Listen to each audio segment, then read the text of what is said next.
I think I ended on the card game I was playing. I sure did. And now I'm playing with the controller because I was curious how it would kind of feel. So yeah, there's weird vibes going around. Our captain is missing. We're on the lookout for her, trying to find her. And we've just learned that she had ancient beef. And by ancient, I just mean when they were kids. Beef with this guy on the island who's the new, like chief of the island. Ooh, my camera is it's not zoomed in very much, but now that I moved it closer, it looks so zoomed in. Oh yeah. I'll just adjust it later. Need to play Midnight Sun. This seems great from what I've heard, but too many video games. The classic problem, too many video games. I'm trying to think of where I could move myself. But I don't think I can. Or I should say, I don't think there's anywhere good to move myself.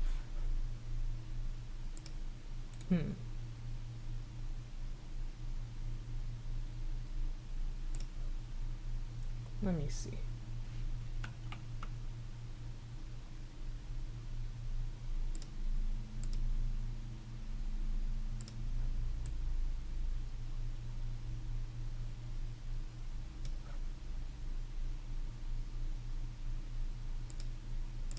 We'll just try over here for now. I think that should be fine. Midnight Suns is really funny to me because you got all these big superheroes wearing super tight sweaters while they hang around a big castle. Alright. Merle adjusts his bag and notices a strange piece of paper poking out of the top. Edis, did you put this here? No, I don't mess with your stuff. What is it? Merle frowns and unfolds the piece of paper. Don't trust the blow-in. Who could that be about? I mean, it might be about you, but it wouldn't be in your bag if it was about you, so it must be Neshko. I think they mean Neshko up on the cliff. Confounded gossip. He is a bit uneccentric, but enough to require a warning. Perhaps this could even be referring to Maja? I don't know. The rigger never really explained why he came. I never explained myself. Yeah, exactly. Merle huffs as Edith crumples the note in their hand. Hello, my tummy hurt and I'm making it everybody else's problem. Hey, Ambrose, you're being so brave. Let's look around. Are you winning, boss? I'm not up to much yet. We just started. I just want to see if I could look at the birds again. I can't imagine why we would need to go back anywhere, but I'll poke around.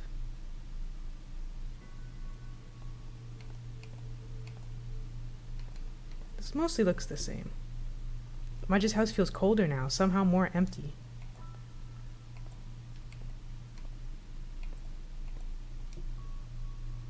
Edith returns to Maja's scribbled sketches, spotting something they had missed before. A diagram is stuck to the back of another sheet. They peel the 2 pages apart. Look. Merle studies them. Oh my. Frightening. No, astonishing. Unheard of, unparalleled, unprecedented, and unsettling. What? Both singular and singularly concerning. What? How could Maja have such a thing? The unsaid part of the sentence is, and not have told me. What are they? Blueprints. For what? Merle rotates the blueprints for Edith to view them right side up. Freshly inked. Did she copy them? Or design it herself? An engine. Edith gasps. Lies! Why didn't she tell us? That's not allowed. It's wrong. Didn't they, cause the flood? The historical record is unclear, but having this sort of thing is certainly frowned upon. He slides the blueprints behind a drawer. Let's make sure no one else finds it. Sneaky, sneaky. Let's hear that radio, perhaps. A final clue. The radio sputters back into life. Edith dives over and presses their ear to it. You restrain yourself, Merle. It's fine. Merle hunches next to Edith, leaning in, holding his breath. A minute later, Edith falls back from the radio with a sigh. Static and interference. Ugh. If she was out there, if she left by choice, we'd definitely have heard. She'd be in the channels. Ideas. Merle reaches for the right thing to say. Your radionics expertise will surely find a signal. If there's one to find, you'll find it. Just look at the radio. Wings trim and speed like hushed running beacon bound. Containers over lipping. Alright. Or even though I'm using controller, I can still kind of wiggle stuff around. That's nice. What's going on at Celeste's? Ooh, yogurt. Candles. Celeste Retreat is certainly an olfactory holiday from the rest of the island. For those just joining, this island is covered in birds and it smells fucking horrible. That's what I've gathered. Stretching. One of Celeste's patrons stretches between two modes of a simple pose, eyes closed, deep in thought. Breathe. Breathe evenly, filter out all distractions, sink further into yourself until all there is breath. Pre-flood picture. The before times. Edith elbows Merle, pointing at 3 striking paintings on the rear wall. Who'd you reckon painted those? Surely Celeste herself? Merle nods in satisfaction. Fine art is not my discipline by any means, but even a novice could admire the fine accomplishment of this triptych. Edith rolls their eyes. Delight. Exceptional, exhilarating, and quite exquisite. But what do they, mean? An abstract technique, clearly. One should contemplate them and allow thoughts and sensations to arise. Right. They stand. So, what thoughts and sensations are you getting? The flood. An impression of water, certainly, and a sense of threat. I think for me they represent the flood. Edith shudders. I hate thinking of it. All those people. I'm glad I live now. Merle nods. You know, many believe the flood also gave us the ability to dream. Some of us, at least. So something special might have come of it. Edith frowns. Much was lost, too, of course. I do not mean to diminish that. They turn and study the painting in silence.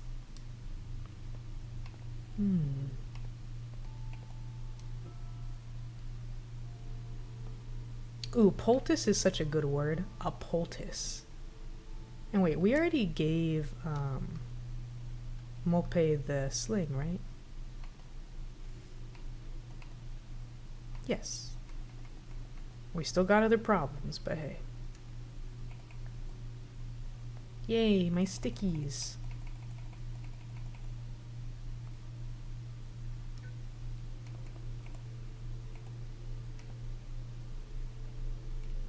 Look back at the crew. Ain't nothing to say.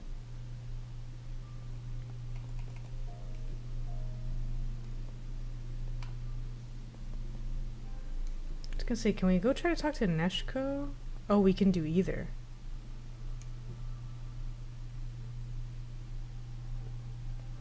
Nautical Almanac, ooh. A fantastic read. Merle spies a large and well-bound book at the back of the shelf. Goodness, this is a rare edition! Peeble Vandre's Nautical Almanac. Who's Peeble Vandre? A wise and handsome traveler of these fair isles. At least that's what it says in the almanac. Interesting. Aren't there 1,000 of those?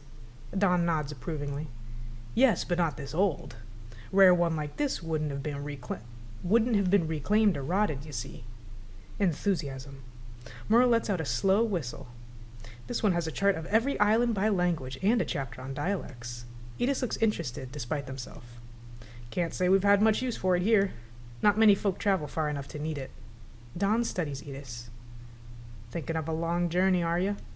He breathes the sigh of someone who knows that all little ones must fly the nest. Well, you make sure you've got a copy of this. I'm not sure his charts are entirely, and steer careful in the easterly sea. They say the storms from the Ensolo Fault have been stronger of late. Of course. Well then, suppose that's it. But Edith, send me word every muckle moon or so, won't you? Edith takes a deep breath and nods. I'll do that. I will. Dang, I was hoping we'd get the super special copy. Don's cleaning really just offers each patch of dust a change of scenery. Oh, he ain't good at dusting. I like Don's whole head and face situation. These people got funny little shapes. If there's one thing Daigouth Fabric knows, it's some shapes. There's a lot of things they know, but if there's one thing that they know, it's shapes.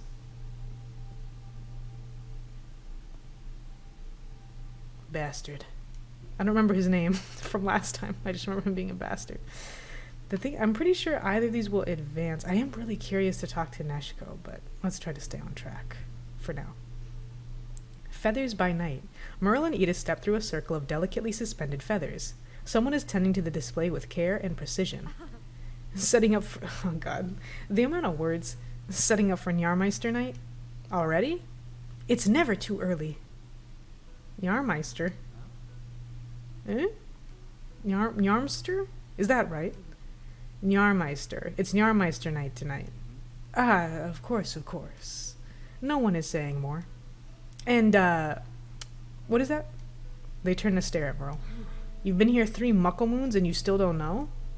Tonight is the night the Njarmeister appears to tell us of the wind and the tides for the coming moon. Njarmeister, a ceremonial role in the cultural traditions of the remote and often inclement island of Njarfi Roust. That's where we are. He looks out at the dark clouds gathering on the horizon. Should be a big one. Ah, and this is some kind of supernatural entity. It's Aaron in a mask. The Njarmeister protects us. Been that way since we came through the hard times. Not even a good mask. Fascinating. Merle reaches out to touch a feather, about to pose a question, but pulls his hand back as the singer suddenly flaps him away. These are not for you. Edith smiles apologetically. Only Aaron can touch the feathers. The Njarmeister, I mean. Apology. Merle puts his hands up, gesturing surrender. I apologize. I meant no disrespect, truly. The citizen points shakily at Edith. Outsiders must never touch the feathers. You should not have let him approach.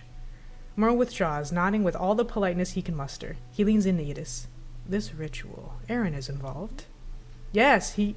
Their eyes widen in realization. When is it? Edith tugs at their shirt, suddenly uncomfortable. For matcha. Sundown, tonight. And so when the whole island is distracted... Okay. It's the plan Lissa needs. The feather arranger eyes them both suspiciously. They're just whispering in front of him. Merle gives a polite smile, gears whirring in his mind. I see. Let's go take a look at Neshko. No. Hi, Neshko. To the hut. Neshko is gazing through the window as if something is troubling him. Hi, Neshko. Excuse me. Is something troubling you? Neshko shakes his head and slowly turns. I was just thinking about the sea. It's so empty, and also so full. Merle waits for an explanation. In vain. The Njar coos on its perch. See, I love this bird, and how it always has like a little smiley face. It looks like it anyways. Let's talk about ships. Have you seen anything passing? Like a ship? Anything weird at all? Neshko frowns, thinking deeply. I don't... Merle nods for him to go on. Please, anything. Neshko swallows. Last night, there was, a ship. Its sails were almost as dark as the night. I half wondered if I dreamt it. It moored away beyond the marsh, then slipped away to the east. That's it. A most promising lead indeed. Neshko sighs deeply and strokes Dora's back. Can you tell me any more about what you're looking for? Yeah. We're going to find Maja. We're going to make sure she's safe. Neshko smiles weakly. I hope you find what you need. The Njar murmurs to itself. Dora does too. Edith pushes their hair away from their eyes. We'll do whatever it takes. They turn to Merle and nod. They have a lead and a distraction. It's time to talk to Lissa. Hey Shane, I'm enjoying it so far. We're only in chapter 1 still. So in total I've been playing for like maybe 2.5 hours? Or some such. I think we can head straight to the Weathered Wing.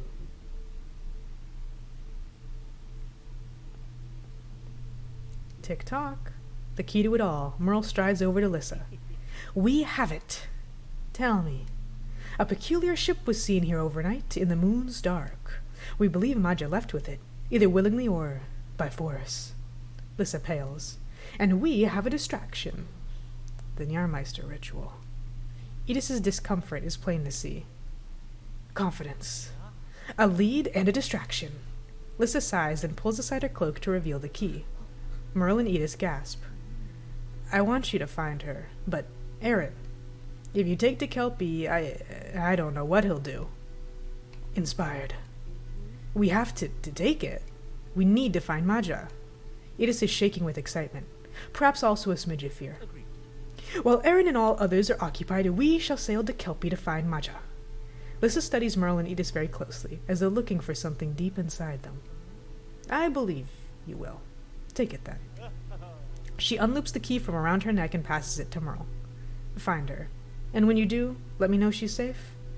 It wasn't right. It wasn't right that we all pushed her away. Lissa stands steady, but Edith sees what this is costing her. We will, Lissa. Edith turns to Merle. Ready? Yes. He nods triumphantly. Yes! Time is of the essence. Let's go. As they leave, Edith gives Lissa's arm one last squeeze of thanks. Dusk draws closer.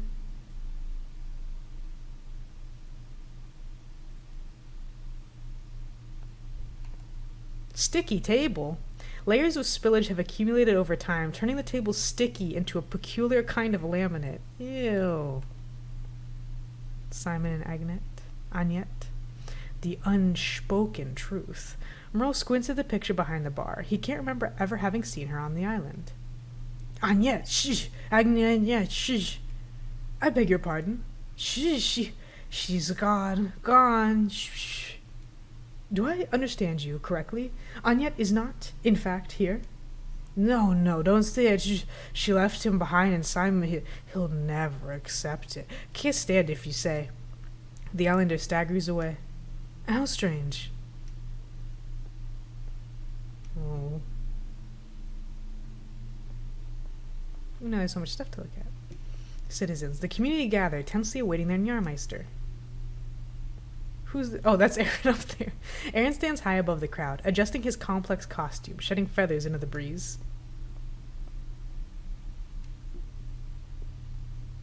A night without Njars. Edith looks over the nest, spruced and dressed for Jahrmeister night. I've been at every Jahrmeister night since I was born.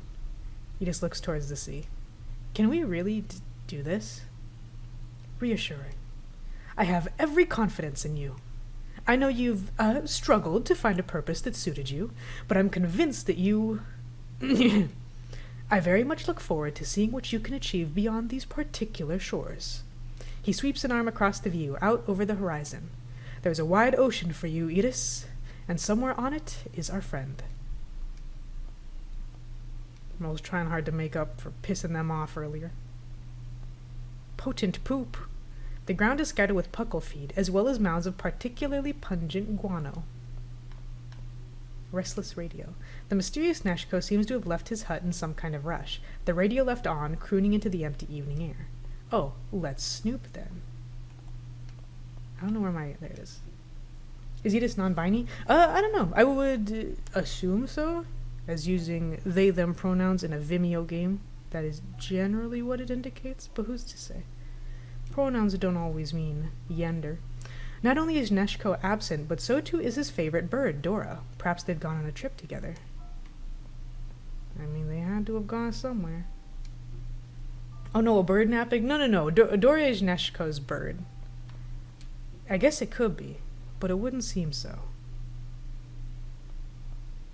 Timing. Reckon it's about time I should be closing up. Don't want to miss the Jahrmeister.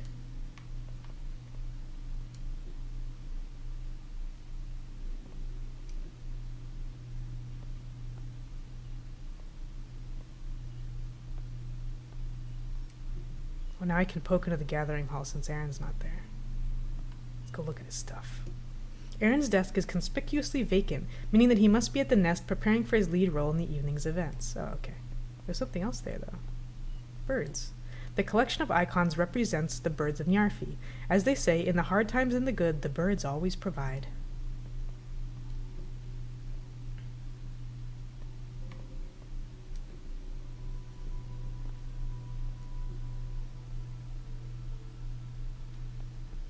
No one home. Even though Celeste's retreat is empty, it still feels warm and, curiously, full of life.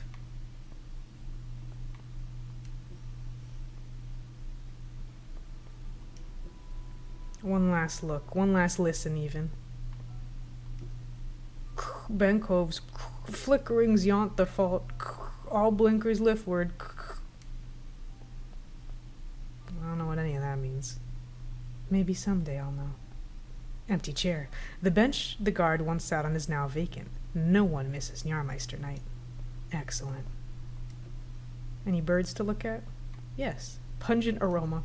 The marsh's distinctive smell is somewhat improved by the encroaching evening breeze. The reeds tremble. A far-off rumble suggests perhaps an oncoming storm. Sunset. So long. Edith pauses, watching the sun set over the marshes. I always dreamed about leaving. But radio, it can go everywhere. Maybe it sort of kept me here? I can certainly see that. A pause. And now we're actually planning to, go. Edith looks out at the hazy sky. I can see just how beautiful it is here. Merle considers this. Though perhaps I am not the most compatible with the local culture, I can certainly admit that the landscape holds a particular rugged charm. Edith smiles weakly. We have a little time.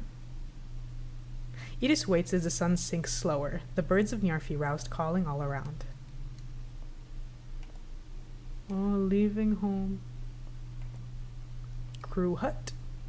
Hey folks, we gotta go now.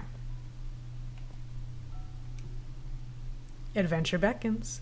Merle strikes a strong stance as he brandishes the shining key. Oh, so happy. Crewmates, I have the key. Mope and Stu look up from playing with Ade. To what? To finding Maja. We're leaving. We're taking the ship tonight. Slow down, Popples. Edith. We can't. Edith gestures excitedly, swinging their arms. Maja's been taken by this weird ship. Or perhaps departed of her own accord. She's been taken. People saw this weird big silent ship with huge indigo sails come in. We've got to follow. That is indeed the essence of it. Okay. And, De Kelpie's our boat, right? We remade it. It can sail. So we're going. Tonight, during the ceremony. We're taking De Kelpie and we're finding Maja. Mope and Stu are struggling to take all this in. Before they can speak, another figure slips into the cabin behind Merle. You need to take me with you. Eh? Jesus, Nashko, can't you say hi first? You, wanna come? Why should we let you? Maja was kind to me. While others here ignored and isolated me, she was kind. I'd like to help. Please. He looks hopefully at their stunned faces. Please? Neshko has to egg you to get onto the ship. I'm the best rigger you'll find. They all look at one another. Yeah. Edith is caught up with the excitement of the plan. Cool, you're in. Right, everyone? Merle and Stu both draw breath, one furious and the other perplexed. But then Mope clears her throat. All fall silent. Enough talk. I don't want to leave. I don't want to betray this island. She looks at Neshko. I don't want to sail with people I barely know. She looks at the rest of the crew. But if Maja needs our aid, I won't leave her waiting. She looks at Neshko carefully. You want to help Maja? Neshko nods firmly. Okay. Well then, you're welcome. She sits back. Edith suddenly has a thought. But what, about your bird, Dora? Ah, yes. Goodbye is never easy, but Lissa agreed to take her in. She seemed grateful for the company. Dora will be well cared for. Ade burbles happily, as if excited to set sail. A little solemn. We are looking for someone who has allegedly been kidnapped. There may have been no bird napping, but there might have been a human napping. It is decided. We set sail tonight. And Mope, will you be our captain? Mope shakes her head, as if to shed the unwanted title. Maja is our captain. Until we find her, we're a crew without one. We'll take decisions together. Edith takes Merle's hand, and Neshko's. together. The moment does not quite come together as Edis imagined, with hands raised, joined as one, but they are a crew now, and they have a plan. Ooh. A crime! There could have been a crime. There also might not have been. We don't know. Well, that must be the Njarmeister. That must be Aaron in full regalia. Oh, here we go, sneaking out. Yeah, legally speaking, an alleged crime. Okay, so, I was wondering what that big line was for. It seems like Aaron, in full Njarmeister garb, is hooked up to, like, a zip line. We're getting on the boat. Aaron stands majestically before the civilians of Njarfi Roust. We sail away. Oh, there sure is a storm, though. We thought there would be. But I'm sure it's fine. We have the best rigger ever, apparently.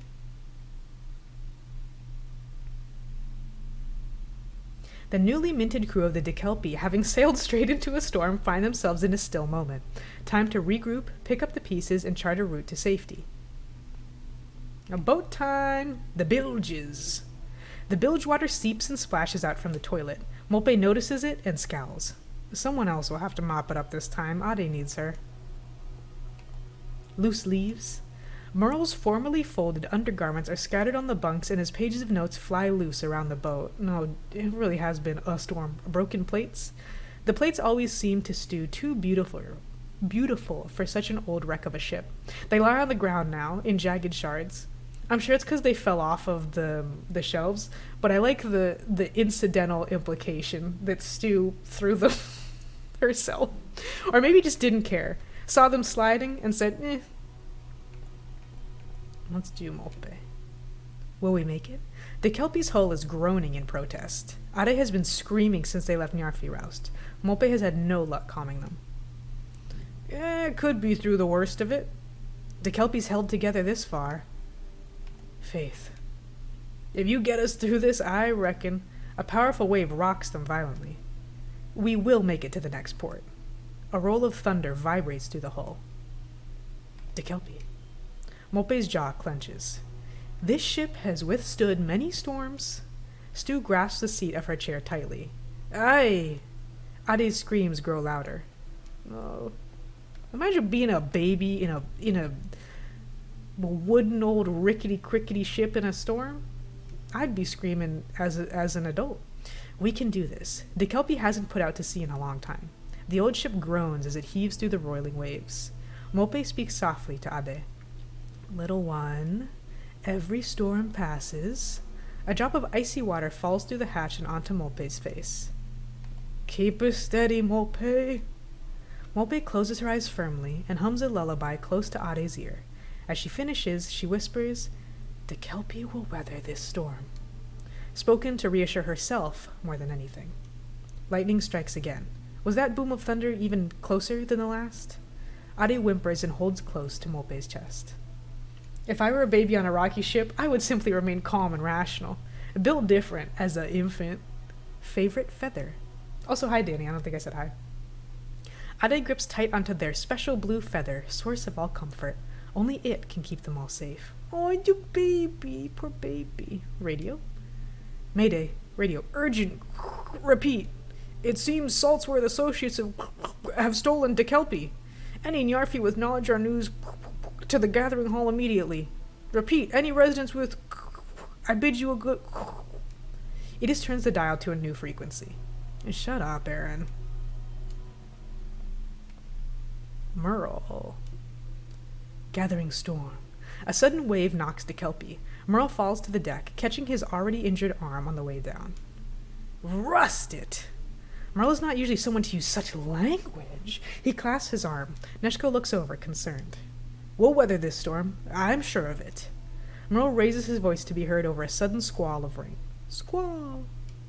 What's that? We'll weather this! Merle looks under his hand and pales as he sees a fair amount of blood. One can only hope. I love someone fussy. Someone fussy like Merle. The sulking sea. The sea has calmed for now, but the roar of the storm is returning, like a beast that wants to split the darkening sky. toys. Ade's toys have been thrown across Molpe's bunk. A little wooden boat rocks back and forth on the sea of sheets. Neshko. Splintering patience. Neshko wrestles with the helm. His hands slide on the wood, then his teeth grate in pain. A splinter! Oh, of all times. Come on now, little ship. You'll be fine. The journey begins. Life in the old boat yet. The storm clouds are gathering again. It appears they will need to navigate yet more rough seas. The crew must discuss together what move to make next. Once you decide, there's no return. Oh, go forth or go back? Will they kill us if we go back, you think? Maybe that's a bit strong, but it'd be really hard to sail away again. That's the thing.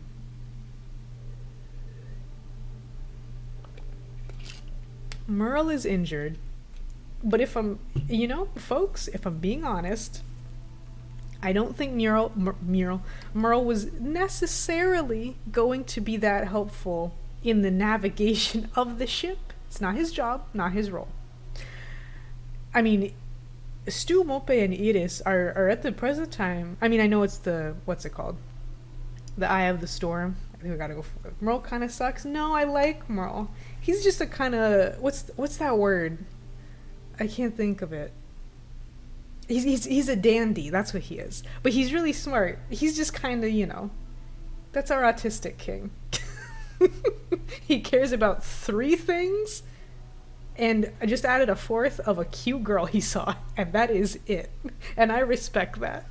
I like a character who's just kind of fussy and out of their depth. They always make me laugh. But on the ship, Merle ain't gonna do nothing. We gotta commit. It's time to proceed. The journey begins. The waves have calmed for now, and the crew have come together to take stock. The winds have died down. I lashed the helm. We have time. We're safe. Merle scoffs at this. Flood. Just a little storm, kitten. I've seen worse. Ade whimpers. Mope sighs. Merle, look, I'm sorry for being sharp with you earlier. The sling is great. Wholly understandable. Don't give it a second's thought. Honestly fair, but I still boo-hee. No, don't boo-hee. Shh, little one. A furious voice bursts through the radio static. Aaron. Saltsworth, cursed thieves. I can't believe we just stole a whole ship.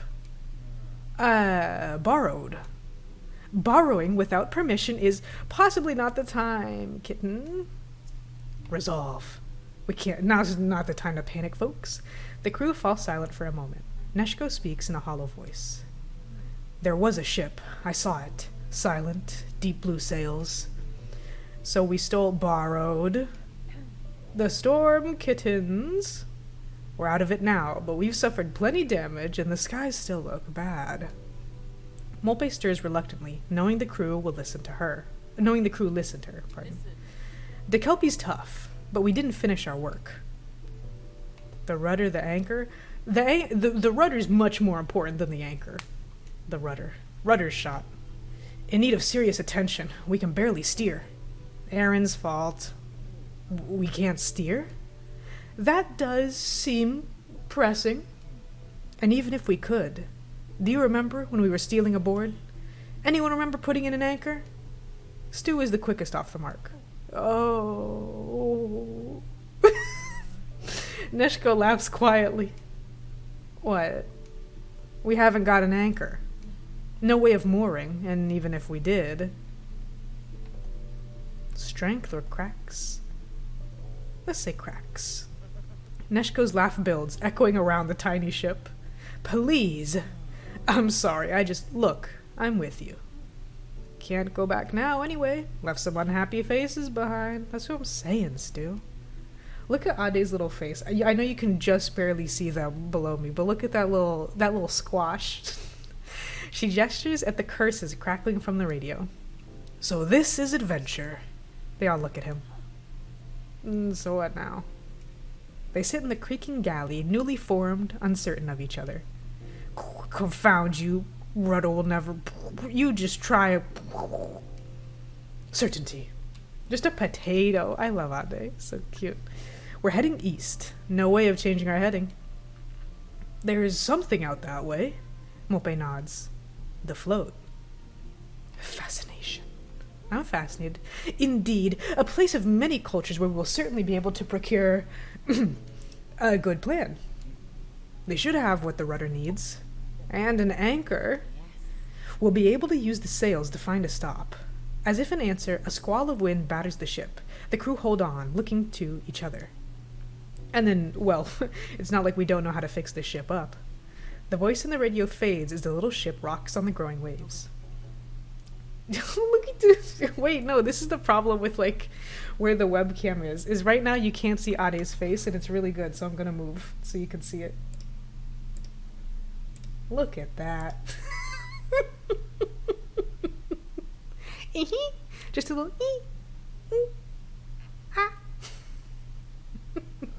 I just stay over here for now, for the time being. Again, it's just the way of it, especially with something that's very narrative focused, a little a visual novel. There's never a good place to put the webcam, and that's just fine.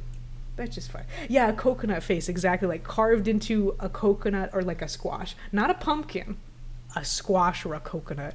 You could see this face carved into a walnut. A baby really said, ee. Solved. The crew are ready. Issue. Mope feels pressured to lead. Sorry, Mope. Solved. Mope apologized for being sharp with Merle. Nice. Issue. Why did Neshko push his way on board? Late title. Super late, because this is the second stream. Saltsea Archipelago. Well, there's only one direction I can move in.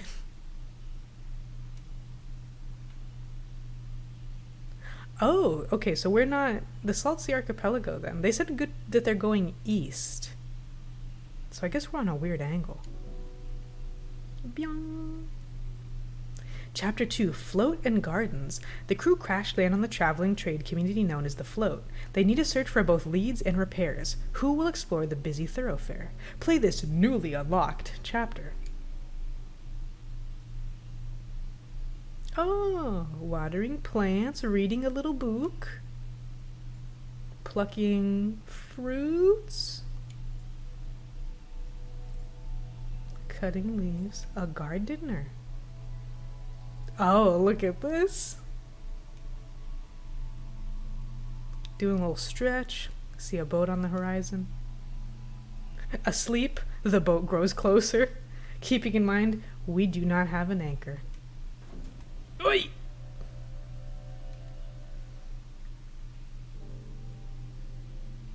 Ooh, I like this one. Y'all know I'm a sucker for like a blue and yellow. Blue and yellow, blue and yellow. I saw this in the trailer. Oh, look at all that stuff down there. There we are. Our little stinky ship. This special conversation is available because you resolved an issue. To track issues, access them in the menu hub. So it wants me to check, so I'll check. I was gonna say, Edith is still annoyed with Merle, and I'm kind of surprised. I thought we did a good job. I thought we did a good job fixing it, but I guess not.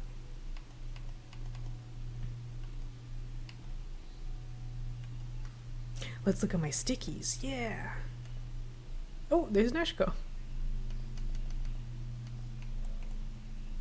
This is closed eyes, and it looks like closed eyes on the page, but if you look at the little tab right below the C of the almanac, it look like Booba. That's the strange ship. Look, I got everything from Nyarfi Roast. I got everything from On Maja's Trail. Ooh, the collector in me is really feeling it right now. DeKelpie's hull. How's it looking? DeKelpie is bruised, but made it through the storm. This old ship was built to last, and for now, it's the crew's home. Damn, this ship ain't half bad then. Because Jesus. Alright, let's look at the issue resolved first. Our special thing. Oh, look at Ade! Look at you, baby! Ade's little face brings me a lot of joy. Mope spots Merle, holding his arm a little awkwardly. You okay? Mope still feels like she needs to make up for snapping earlier. Ade seems to like the sailcloth. Ade. Mope tilts her hip to show Ade's appreciation for the secure wrapping. Merle brightens, leaning in to boop their nose. Here's the thing, for anybody new, Merle loves babies. Merle is a baby person. Boop! My pleasure, of course. Wasn't it, little one? Anything to help you. Suddenly, choppy waters jolt them. Merle winces, then clears his throat, a little awkwardly. I know we have not known each other very long, and I am perhaps not the kind of person you might imagine as an ideal crewmate, but I assure you I will lend all I can to the effort to discover Maja. Mope smiles weakly. Thank you. Mope gives Merle's hand a squeeze, hoping this communicates more than she can with words. Aw. Okay, fine, he's allowed? Yes. Is issue resolution, will this be the same, or is this a different one? Oh, new purpose. Stu and Mope take a moment away from the others. What do you reckon? I want to go more old school sailor with Stu. Mope is adjusting Ade's new sling. To this lot, I mean. Mope pauses and blinks, considering the question. A bit landlocked. Let's talk about Edis. Edis hasn't even left Nyarfi before. Who cares about Maja, though? And you should see them with radio tech. Knows basically every language in Saltsea. And then, as is often the case between old friends, the next question is unsaid. What about Neshko? A funny old bird. Mope frowns. Maybe on the level? Is that your read? My read is mostly lonely. Mope sighs. Misfit crew it is, then. Misfits of de Kelpie. Should be our call sign. Mope lets out a broad, staccato laugh. Just one. Ha! I echoed a little bit. Glad you're here, old friend. I'll be all right so long as we have you. Stu pats Mope on the back. Let's get back to it, kitten.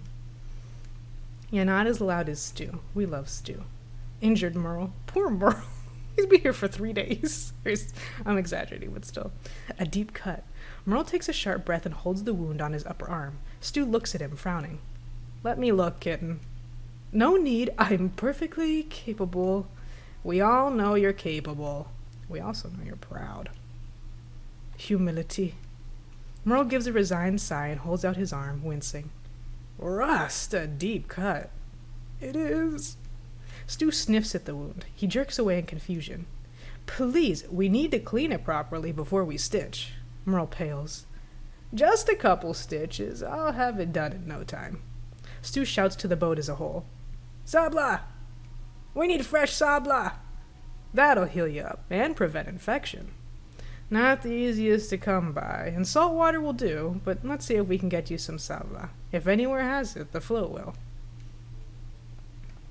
Ooh, stuff to look at. Fallen feather. Mope tries to console a wailing Ade. Their special blue feather, source of all comfort, has fallen into the bilge. No! Ooh, the galley. Let's look around.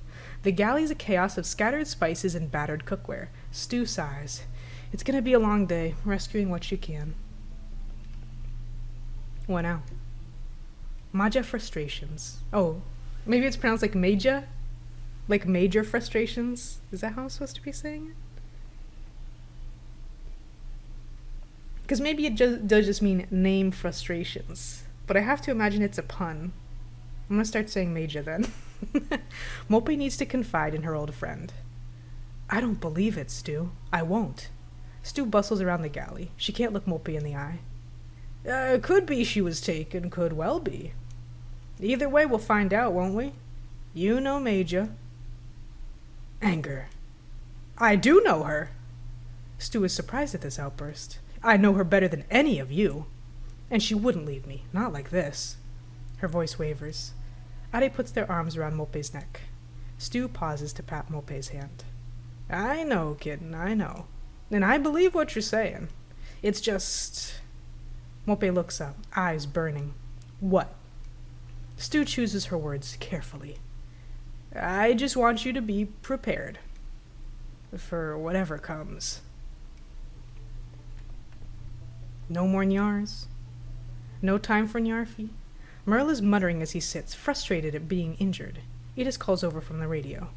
I think Aaron stopped sending calls. What? Errant Aaron and his egregious... What? I can't hear you. Soothe. Merle takes a deep breath. I apologize. It grieves me that we caused such trouble, and I hope it doesn't prevent you returning on good terms. Edith hadn't thought of that. Right.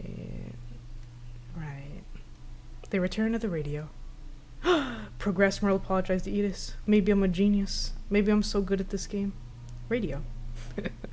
Anyways, let me read this. Signal to noise. Edith hunches over the radio as it crackles a warped, insistent babbling. Maybe it's code? Edith shrugs, absorbed in their work. Note down what you can. We need all the information we can get. No, the signal. Can't you tell? Molpe frowns, uncertain. It's not true. True? Is the antenna. I can't... Any information is useful. Just take down what you can. Ade burbles a long series of anguished syllables. Molpe looks down at them. Maybe not all information. Focus. Edith clamps their headphones over their ears. With all the noise of the boat dulled, they can focus at last. The ship, the storm, leaving home, it's all too much. But the radio? This they can understand. Molpe nods and turns back to Ade. AC. Near capped, mayhap the cedar, doggersome designs, but fuel... Edith peers nervously through the porthole. The float looks so full. They've never been anywhere but Nyarfi before. To Kelpie's mast, after the storm. Neshko checks over to Kelpie after the storm. The ship is not in good shape. No anchor, rudder jammed. Solvent might help fix it. He pushes tentatively on the ship's helm. It moves as if through porridge or glue. He rubs his beard ruefully and shakes his head. He's a rigger, not a miracle worker. What has he gotten himself into? Progressed. Neshko is settling in. That's nice, at least. Alright, let's get out of here. Yes. Who we picking? Too much to find. Molpe. Right. As Molpe speaks, the crew each pause what they're doing and gather around. Neshko quietly lowers himself into the galley. I'm going up top. Going to ask about Maja and this rusted, silent ship. I forgot, rusted is a bad word. She basically had this fucking silent ship. While I'm at the float, what do we need? Any sabla? Merle's arm got badly cut during the storm. We'll need sabla to prevent infection. The anchor? And my radio needs. Ade wails sharply in Molpe's ear. No, baby. Yes, Ade, and you need a new toy. It's on the list. The long list. But priorities are the anchor and the sabla. Can't keep going without those. Those and a lead on the silent ship. Edith opens their mouth to protest, but Molpe raises a hand. Anchor and sabla. As for the rest, I'll do my best. How did we even moor? Well, we're not moored so much as embedded. That'll make us friends, I bet. Hopes. The float is truly a marvel. Busiest place in the islands. Everyone comes through the float eventually. Merle nods thoughtfully. I am certain that if there is information to be found, you will find it here. Edith bites their lip. It's so loud. Good people here, mostly. Wonder if Senia is still holding court in the chandlery. Who's that? Old friend, from the moons I spent here. Nothing in the float gets by her. Questions. All those people, how does it work? Is it true there's 1,000 ships? Course not. 300 tops. Edith swallows. That doesn't seem any better. Right. Who's coming? I'm afraid I am somewhat incapacitated. Maybe next time. Don't worry, Edith. Someone should remain to assist with repairs. Edith nods gratefully. Molpe turns to Neshko and Stu. One she knows and trusts, the other, well... One of you, then. Come on. Issue. Molpe is a long way off trusting Neshko. I know. That's why I'm trying to think, like, should I bring Neshko so they'll get closer? Or should I bring Stu just so everything goes real smooth like? Floatin' Gardens, a floating market. If it's been salvaged in the Saltsea archipelago, you can find it here. Don't ask why the gardens were separated. The float will trade for anything. However, since the separation, the gardens have a monopoly on plant-based concoctions. Mope speaks Pata. Everyone is from everywhere here, so the main language is Pata. Okay.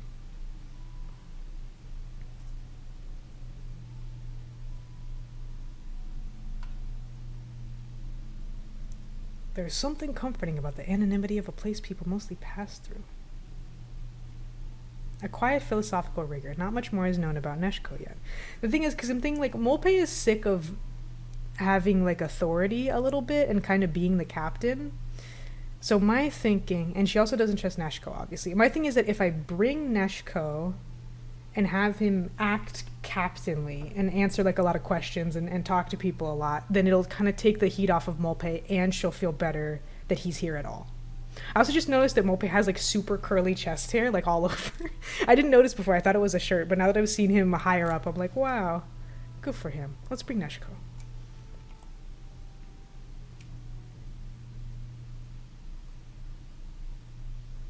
Garden crashers. A stern-looking gardener waits for the crew as they board the gardens. Mope offers a cautious wave.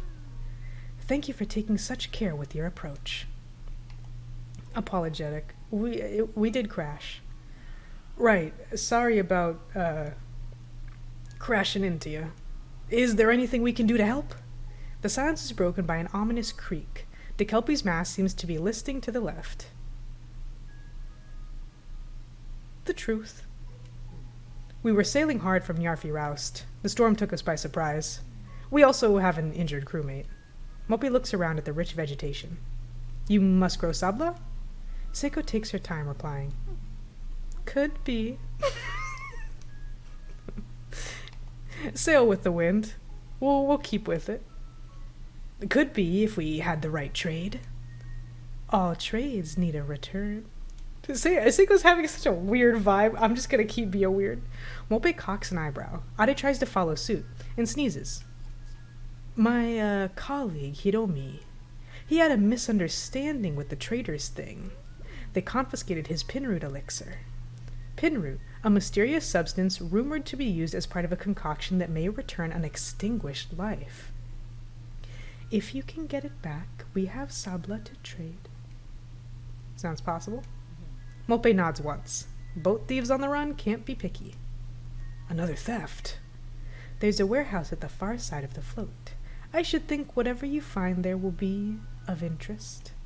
Neshko scratches his beard nervously.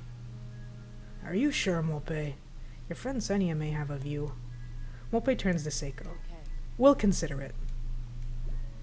You'll seem a little strange, but again, we cannot be picky. Ooh, look at that big eel down there. That's cool. Moondiver. The name Moondiver is just visible through the scratched paint. This ship has seen adventures. Connection. Between the Moondiver and the gardens, a rope bridge twists and turns with the rise and fall of the waves. Below, bubbling and crunching sounds are coming from deep inside the hull. Is someone down there? Fertile mulch.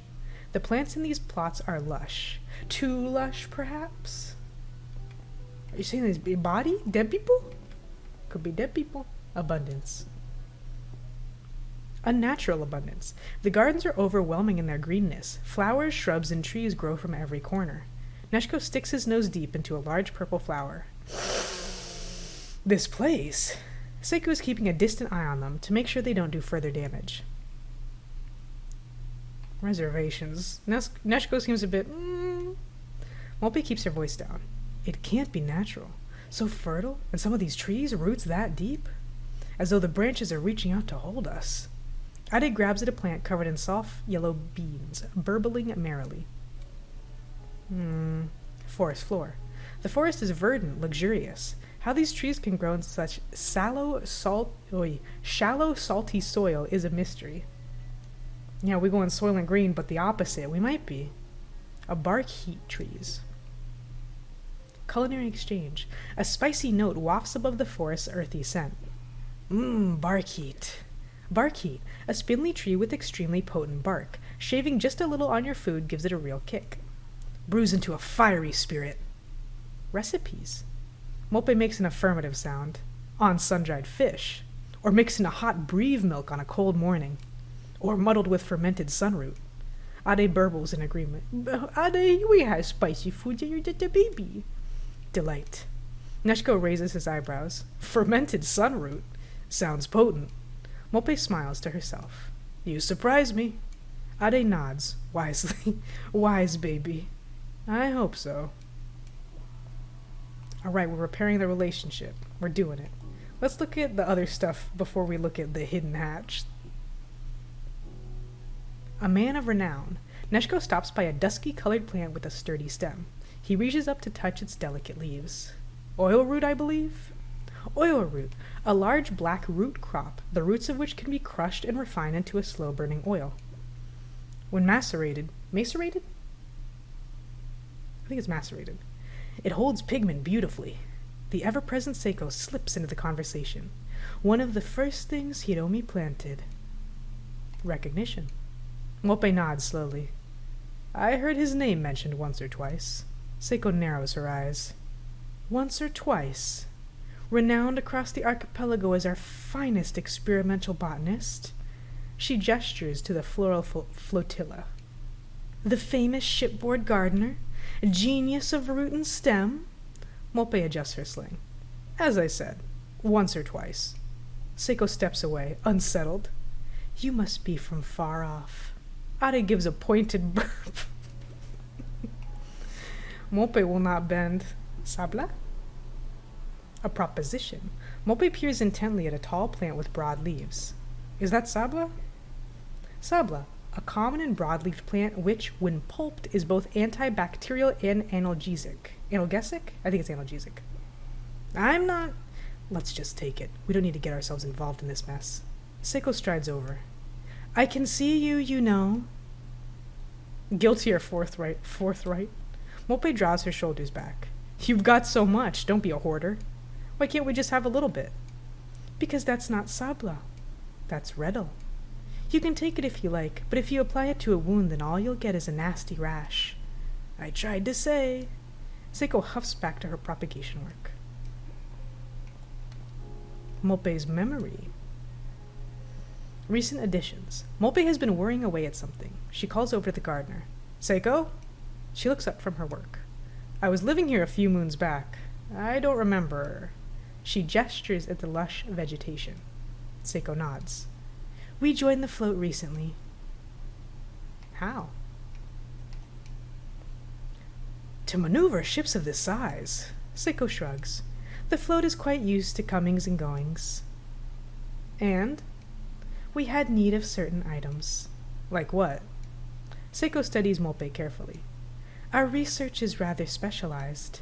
The float seemed our best chance of procuring what we needed. She scowls. Though as it happens... Compromise? Being part of a larger community, it can make demands of you. Seiko barks a laugh. Quite. Hidden hatch. What are they hiding? Ade waves their hands at a bright, milky scented plant. Ah, Ade, I agree. It smells wonderful. He pauses. Oh, I see what you're pointing at. Mope?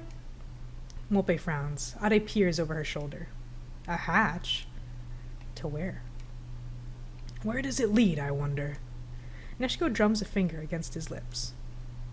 Mope shrugs. The sea? A dull clanging rings out directly beneath them. Ade yelps. Seiko spots the trio lingering and watches closely. Strange. Ooh, the sky. The morning sky is fresh and open. Last night's storm is a faint memory.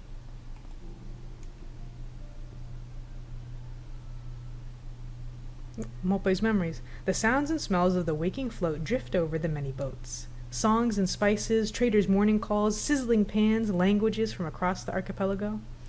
Seems busy, very loud. You get used to it. You visited before? I lived here for a year or so. Neshko breathes in the rich aromas. So many things, vying for your senses. A memory. It was the most people I'd ever seen in my life. She looks across the busy stalls. It wasn't for me in the end, but some of it I learned to love. Ade gurgles in their sling. I wonder how this one will fare now they're a bit older. The child is curious and unafraid. I will take their lead. Mope laughs and nods. Very wise. Yay! We're progressing. Getting Soylent Green brand plant foodier, I know. It seems kind of weird. Look at the pulley. The line suspending the notorious float bicycle quivers in the breeze. Oh, look, you can see someone. You can't see the behind me. In a moment. In seconds. Maybe more than seconds. Well, it won't be a minute. Where are they? I'm looking at the There they are. There they are. That's the bicycle. BYE cycle. Let's look at Lilac. A flower for a song. Ooh. The stall is overflowing with the scent of herbs, spices, grasses, and flowers. Mopi leans over to smell some dried pink flowers. Ooh. Oh, we've said this before. Luyame? I think that's how I settled on it. Sounds fun. Luyame. Been too long since I had any of this. Please, take it. What do you need? We've got... No, it's yours. Your evident enjoyment is trade enough for me. Neshko says, sure. Most kind. As the sea gives with the tides, as the bird gives from the air. Mope frowns, trying to work out what a bird would give from the air. The trader sticks out her hand and smiles. I'm Lilac. I lead the traders of the float this year. And it's not a gift, it's a trade for your evident delight.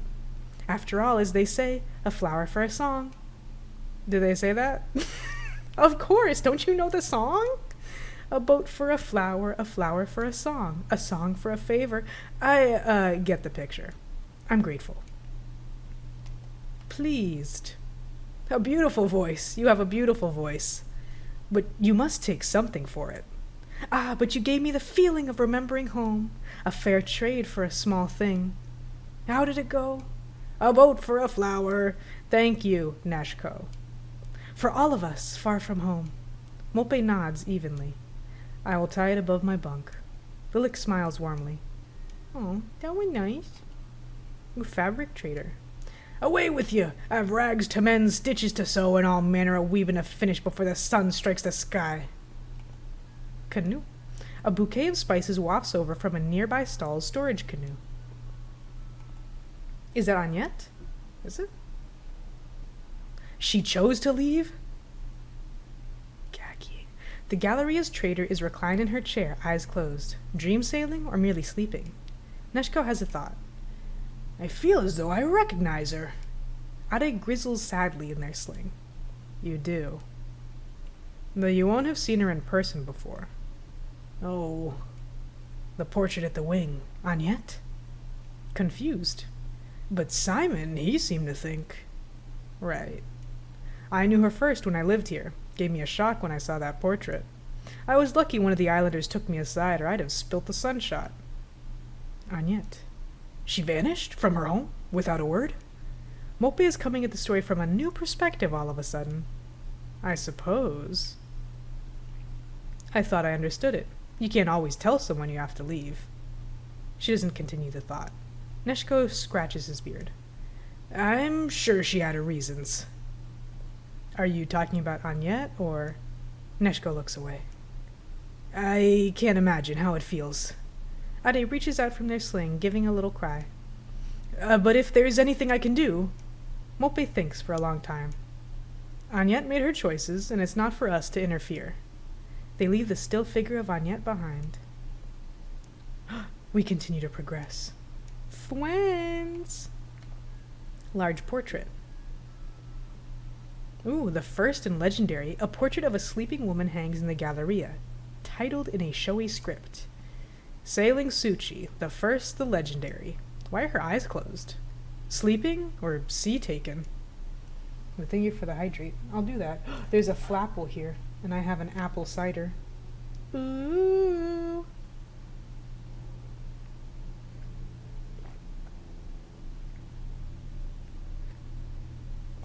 I'll take 2 sips of water. The apple Pokemon. See, Azalea knows. I'm gonna drink my apple cider while I look at that Flapple, and I'm not gonna try to catch it. Wait, is Flapple Flapple's the big one too. Flapple's the flying one. Insensitive, that's a Flapple's cousin you're drinking, I know.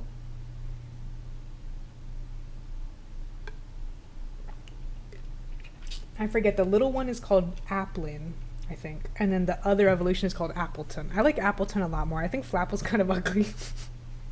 It's horrible looking. I'm gonna say sleeping, surely. The deepest sleep on the deepest of seas. Ade nods in sage agreement. Guardrail. Ade points out beyond the guardrail. A small flock of yakas flits past, chattering. It must be those like kind of gator-looking things. That one that's going by down there? Must be them. Yaka. And what's up there? A pulley. The network of pulleys can move any person or cargo between the boats with ease. The fruit trader. Ooh. Hi, fruit. Peculiar fruit. The fruit trader holds up a huge, knobbly blue fruit. She calls enthusiastically to Mope and Neshko. Madolo, come and get it, fresh from the lush gardens of Los Gatos. What's she saying? I'm not sure. It's Esterly, I think. I only know a few words. The fruit trader beckons Neshko over and hefts the fruit. Eating! Good! Stinky! The trader puts the fruit down, frowning, waving Neshko away.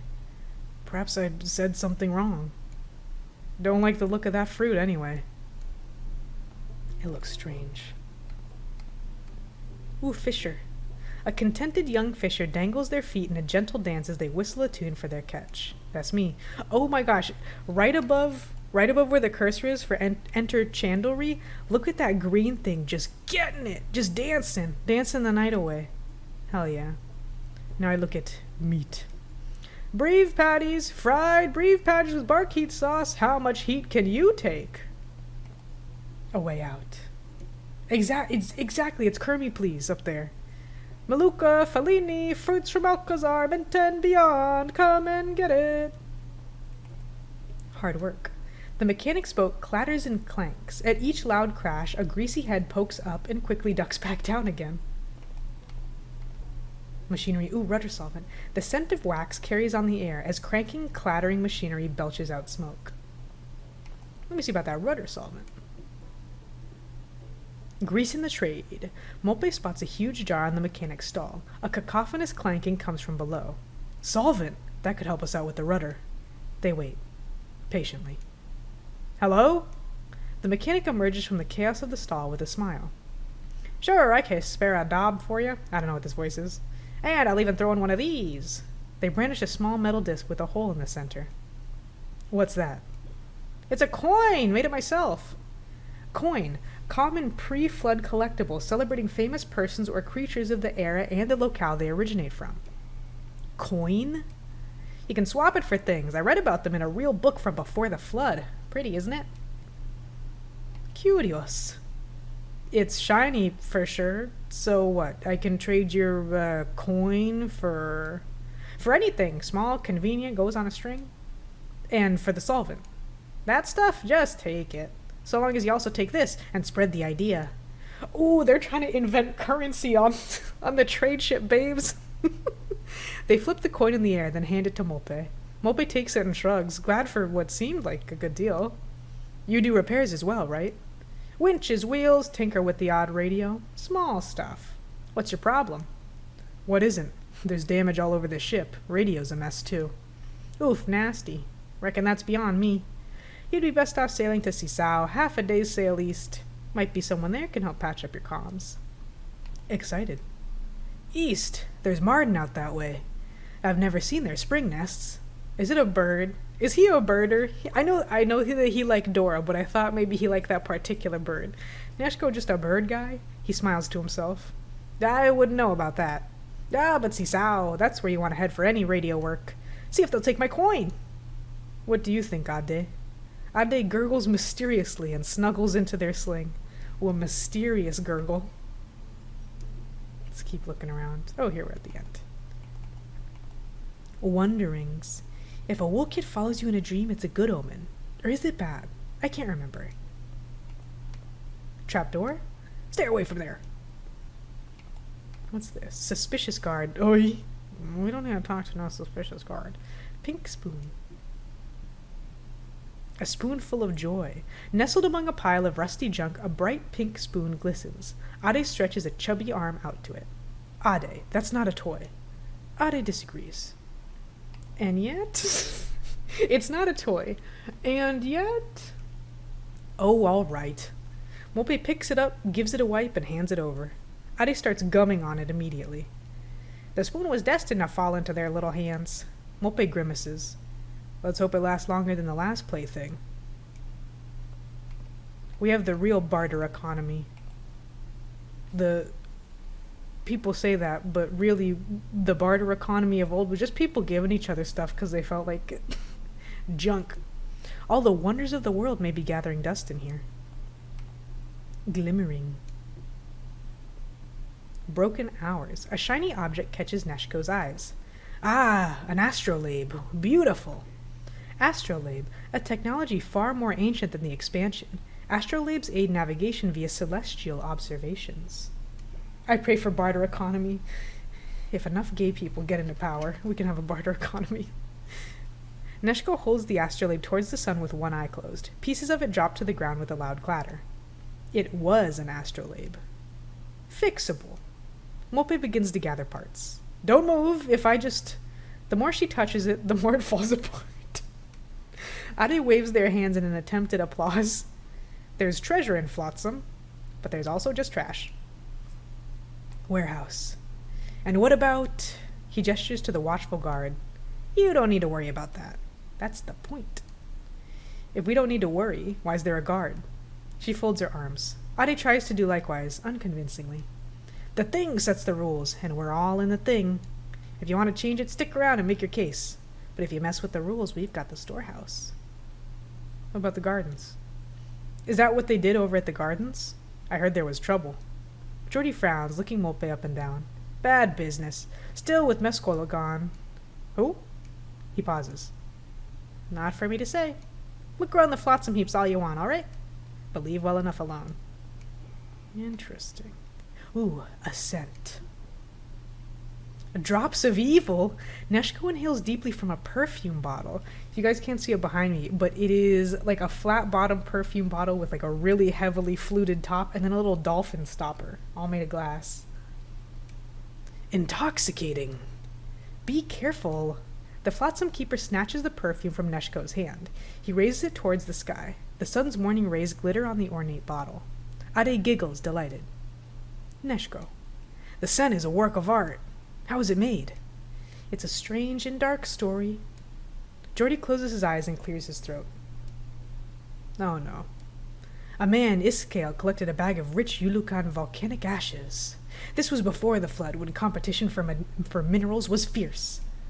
He kept the bag close to his chest while he traveled across the whole Saltsea archipelago until he reached Fort Alcazar. Fort Alcazar, an ancient fort that has been repurposed and now supports an eclectic community of artists.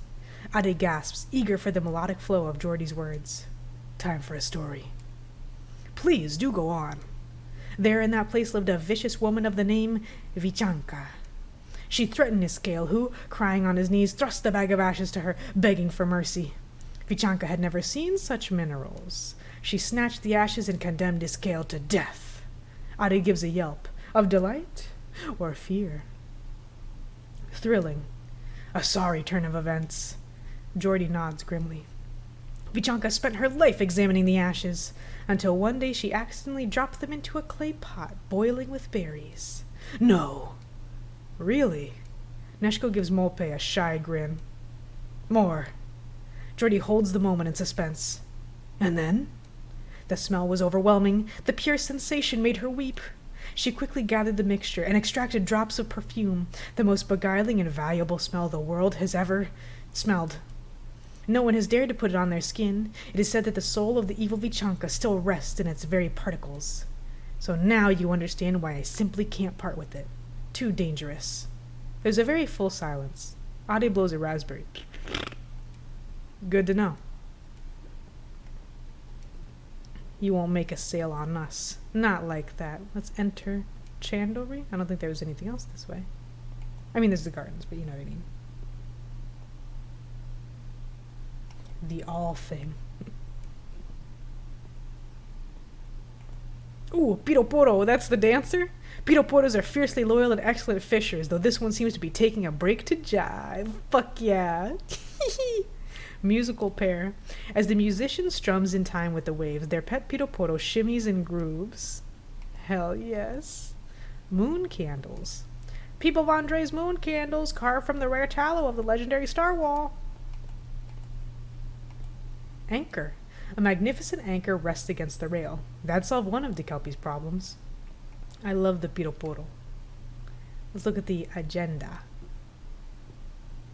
The weekly thing. 37 items on the agenda for the thing. I see nothing's changed. Excuse me, which thing? The thing. Weekly meeting, very long, very boring. The thing. The float decides? Everyone? Exactly. Each boat sends one representative. Then they argue until they're all agreed. Agonizing. Ade groans bitterly. Everyone does what is agreed? Not like that where you're from? Back home, each does as they please and as pleases others. Home. So where's your home? Oh, a small place, and a long way from here. I've traveled a lot. Try me. No, I'm sure it's too far. Neshko studies the agenda as if it were the most fascinating thing in the world. Neshko, everyone's starting to like you, don't screw it up. Avid spectator. We call that the Prentice play. Looks easy, even naive, but it's cannier than it seems. Spectator. Impossible. Must have cards up his sleeve. Never trust a Chandler. You know what they say, folks. Never trust a Chandler.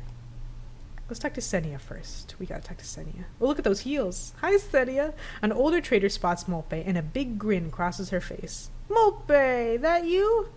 Senia, still here then. Ack, I got used to it. Is that Ade? Senia leans into the sling and smiles at Ade, who chuckles. Look at the size of them. Watch out, they're teething. Neshko hangs back, unsure what to say. Senia looks at him curiously. This is Neshko, someone I'm traveling with right now. Nice to meet you, Neshko. A happy memory. Do you remember when you challenged them to a staring competition? Do I? I still can't see straight. Senia tickles Ade, who giggles in delight. I beat Major easily, though. Speaking of whom, where is the scoundrel who snatched you away from us? A cloud crosses Molpe's face. Molpe. She's gone. Vanished from Nyarfi without a word. Molpe's words are clipped and tight. There's a lot she can't manage to say. We're trying to follow. Have you heard anything of her? Oh, love, I'm so sorry. I've had no word of Major, but... Molpe looks up. Just gossip, vague stuff. She might not be the only one. Further disappearances? But how many? Could be. And word of a strange ship. They say it moves silently through the waves on indigo sails. Yes. Molpe's eyes are glittering. We're going to find her. But so far, nothing but a wounded ship. We got battered in that storm. Maybe you can help? Sounds like an adventure. What do you need? Anchor. Anchor pretty important. Anchor first. Anchor, would you believe? You're in luck. Philpott's been looking for the right home for his old beauty for a while. He's a good trader. He'll just need a prime from his game. Plus, our crewmate is sorely in need of sabla. Senia scowls. That new pair out over the bridge will be your only source. They snap up any shipment that comes in, and they're the only growers, too. Don't like it. Bad trading. A collective gasp goes up from the nearby card table. Senia shakes her head. Spoils, honestly. They'll be at it for ages yet. Thanks, Senia. Good to see you. Senia gives Ade a last tickle. Leaving so soon, and taking this gorgeous little bundle away, too. I'm sorry, I understand. Don't be a stranger, okay? Never. Oh. Friends. Alright, what's up, Philpott? No time to trade. The players eye each other over the cards. The air is thick with tension. A question. Molpe clears her throat. May I ask? Shh! A player carefully lays down a card. His opponents nod appreciatively. We're looking for... We need to... Not until the game's over! The spectator shakes his head, muttering about interruptions. Ade gurgles indignantly. Ugh, this game could take hours. Patience is called for. Let's see about that storehouse, then. I was gonna say, if the only way to pry them away is to beat them at their own game, baby, I needed more practice. I'm gonna poke around real quick just to make sure I didn't miss anything. Okay, I didn't think I did. I like to look at everything, take a good peek, and sometimes new stuff shows up after you look at other things. I'm just being thorough. Suspicious guard. Does it mean the guard is suspicious of us? This guard looks like Diglett. The night creatures. Deciding on a confident approach, Mope strides up to the guard. We need to access the storehouse. Ade coughs authoritatively. Not a chance. You're not from the thing. He folds his arms and leans back in his seat. Doubt. Maybe we shouldn't. Mope shakes her head. Why not? Dangerous goods. Need to keep 'em out of the wrong hands. Come on, what could be so dangerous? You know, flood stuff. Maybe even parts of an engine. Silliness. People shouldn't get so worked up about that stuff. Once you have a proper look at it, it's not so scary. I'm not so sure. An engine? People of Andre has a story about those. Huge beasts of iron and smoke striding across the oceans. Ade growls from their sling. The guard's eyes, however, light up. You know People of Andre? Not personally, but his almanac is quite the work of genius. And have you read Oceans of the Heart? What a tale. Mope eyes the guard thoughtfully. Should I seek it out? It'll keep you up all night. I heard he was writing more. I'd give anything to find out what happened to Annika. I spotted something back at the Galleria that might help us here. Philpott may have finished his game now, too. Mope clears her throat. Thanks, friend. We'll leave you be. So a little bit of time passed. Useful book. There's a curious book on the shelves, but the dream-sailing Agnette is in the way. When she's awake, it'll be worth a look. Ah, okay.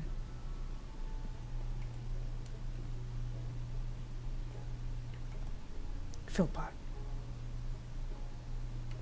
Wait, this will change the time. I have one more peek. I mean, I guess technically the conversation we just had time passed, but not significant enough time to get a marker. Which is good to know, that that's like a thing. I guess it always warns you. Now I know for sure.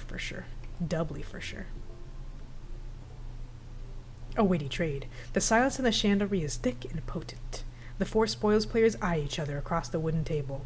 It's the last trick, and there's only one card left to play. It's Philpott's, and he's taking his time. His face is completely impassive. Taking a lot of time when you can only do one thing is so funny. Observe. It's all hanging on this last card. Anything but an ace and Philpott's sunk. Those are tough odds. But you know what they say. If you think a game's over, you're set to be spoiled. Quiet. Apologies. Philpott looks around the other players. He lays down his card. There's a moment of stunned silence, and then the room erupts in cheers. The ace of shells! Philpott folds his arms and grins. His opponents stare in disbelief. It's all over. Does that mean we can finally talk? The morning eases into day. I love those little transition screens. They're so pretty. Anchors away!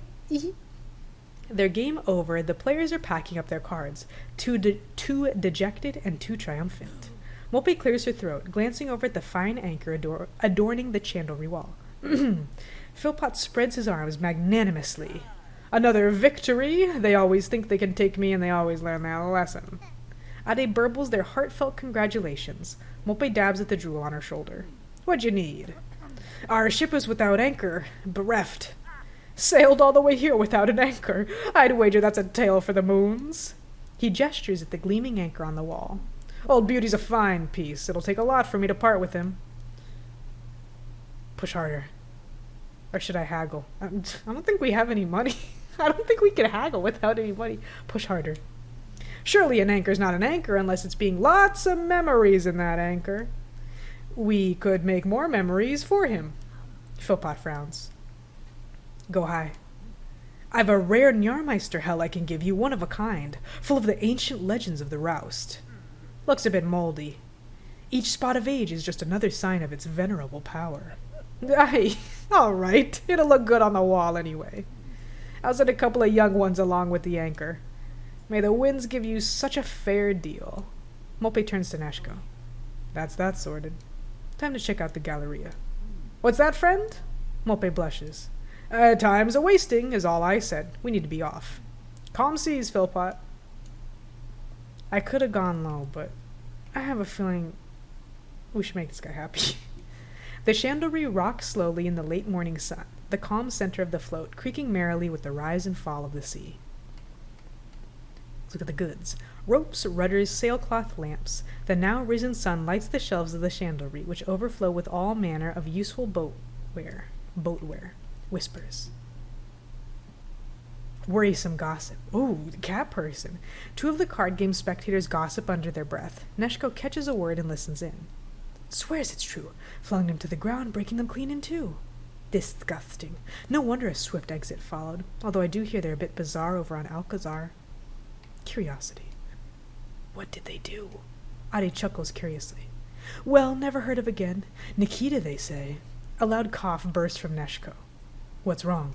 Nothing. I was just absorbed in the game.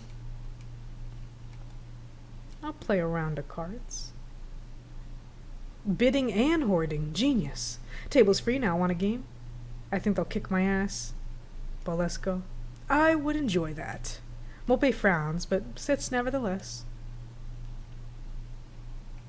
Oh, new tutorials unlocked? What do you mean new tutorials? Oh, geez. About hoarding. In this scenario, your team is losing by a large margin. However, the game has a special rule that will let you reverse your fortunes. If the round ends with a winning margin of 100 or more points, a reversal will take place, awarding the winning team 0 and a loser's 100 points. This is a fucked up ass game. Your team is currently losing by 88. If you play the next few tricks carefully, you can increase Merlin Edis' lead past 100 points and trigger the hoarding rule. Jesus Christ. Now it's your turn. Play a card which will give your opponents the most points. Ooh. With this card, your team loses the trick, increasing your opponent's lead. Like shooting the moon in hearts? Hi, fishes. I have never heard this turn of phrase before. I know what you're saying is probably real, but in my heart, I'd like to believe you just made it up. You just came in and just said words. Try to deliberately lose points for the rest of the round to trigger the hoarding rule. Good luck. Okay. You get all the bad things and everyone gets the bad points. Okay, interesting.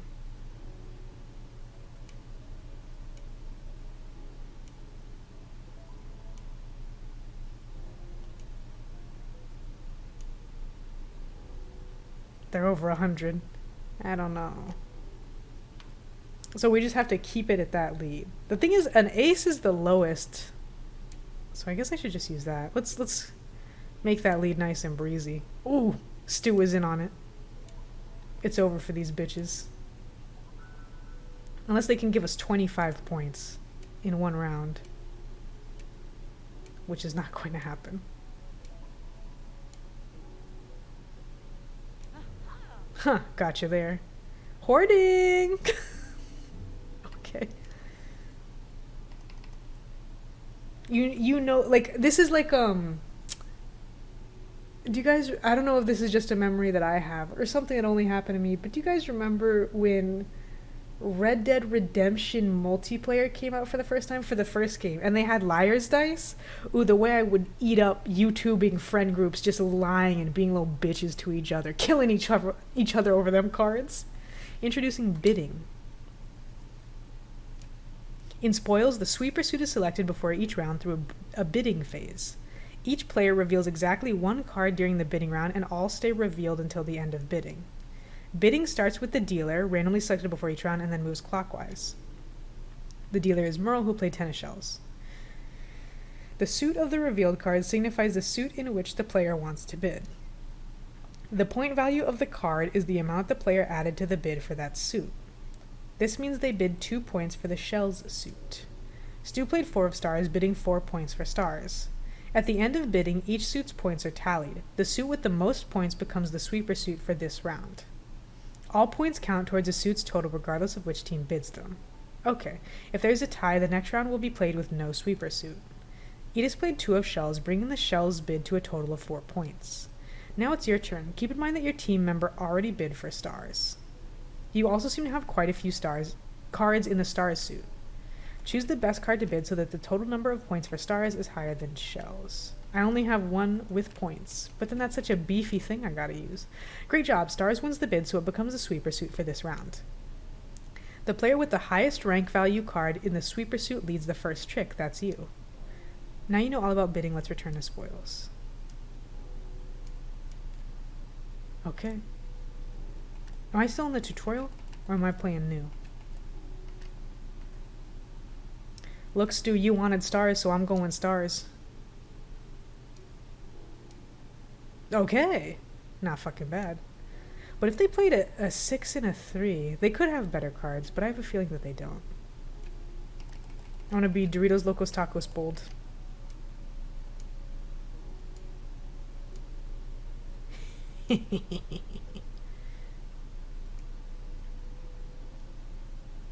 They got some points, but it's worth it. Let's see. I only have these stars left. Let's see what Stu do. Maybe. Yeah. Oh no, that only gives them points. That's okay, I think.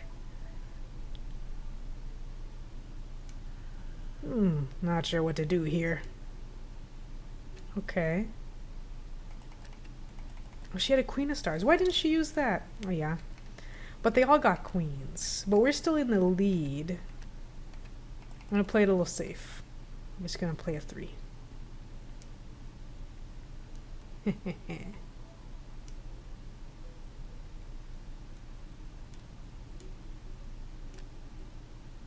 Queen is gonna be hard to beat. Let's put the jack in there. Let's go wild. Let's be saucy. Yeah. But this must still be the tutorial round because I'm playing Merle and Edis instead of where those other people are. But it's good to get used to it, right? The thing is, I don't know how many of the spades things that they have. So I'm just gonna put in a 0. Oh. Hey, either way. I could have put in more points, but I thought that they'd have something stronger. Right, now we're at anchors. Oh, give me that shit. Yoink. 14 points. Also, ads are about to start. I don't think anyone has shells left, really. Or the enemy team might. The opposing team might. So I'll just put 0. Okay. Not bad. I must consider all of the possible outcomes. 3 of shells, 7 of stars, 6 of shells. I'll just give us points. Gil. But I only have stinky cards left. Can we win with a 7? I can only play the one thing. Beep. Okay. Now we just have to not win by... Well, I don't even think we could get all the way up to... What is that, 119? That's pretty high. Oh, and we got the points anyways. Yipes. I'm impressed that this strategy worked. Wait, but they were... How were they... I thought it had to be a difference of 100. Was it just barely a difference of 100? Ah, rats. Oh well. Let's play the real game.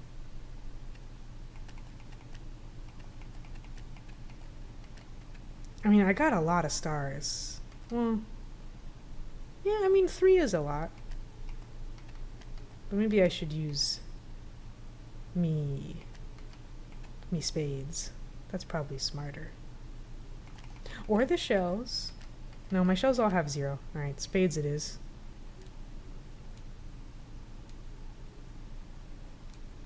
Spades it is. That person's also got good spades, though. Should I put in the ace? No, I'm gonna put in the 4. Hey! I could have put in the ace. Ooh, nothing beats the king. Put in the ace. Good momentum. Delicious. Another king. Bestie, I'm gonna put in a 0 because I'm kind of worried about... now I'm worried about how high this point lead is going to get. Because they're already very far behind. Oh shit, I'm still giving us a lot of points. So we've got to intentionally beef like a couple rounds. He does not want to beef him.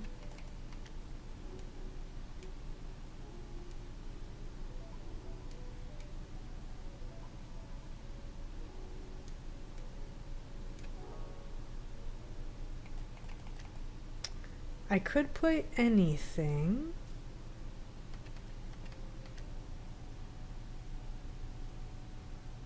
I think I'll just keep it to 0. Did you mean to do that? Is he talking to us? I mean, now we're getting in a big lead. So maybe I should have left it. Unless he's... Am I talking to his friend? That'd be so sad. I'll put down a 6. See what Neshko does. Okay.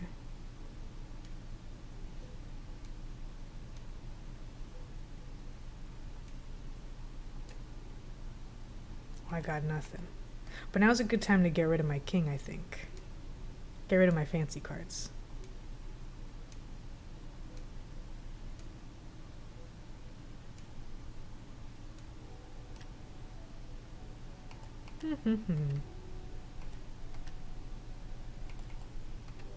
I'll put in that 4.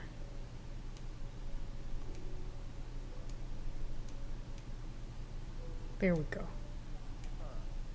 Can't decide. Alright. If it's spades, I'll leave my 10 for later.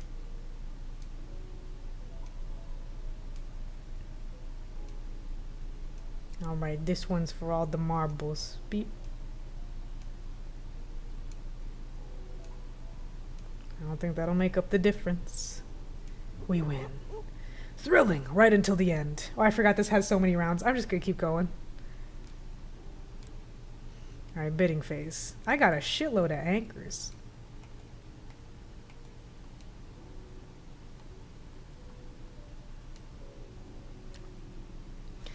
Neshko, I know what you just said, but I would love to do anchors. Anchors is gonna win anyways, though. I'll only reveal that I have a 7.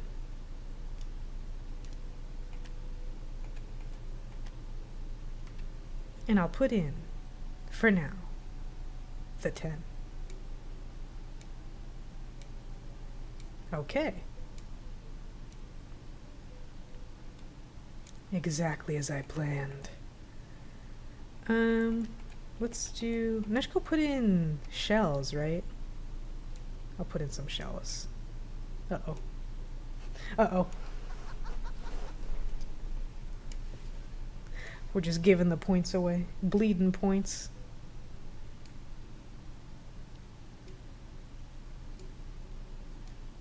Oh, that's more stars. Have 0 points, you binge. Well, they're gonna get 10, but from me. From me. You know?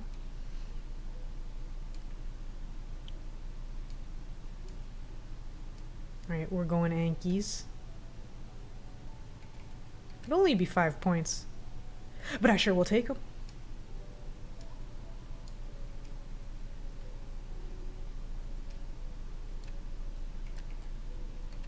That's probably the rest of their good anchor cards, I reckon.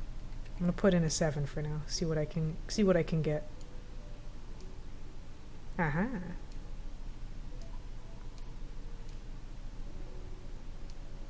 Alright, Neshko, don't fail me now. Put in something expensive. Okay. Just barely. Let's do... This is my last star card, so I'll just do it. See what happens. Ooh. We're catching up.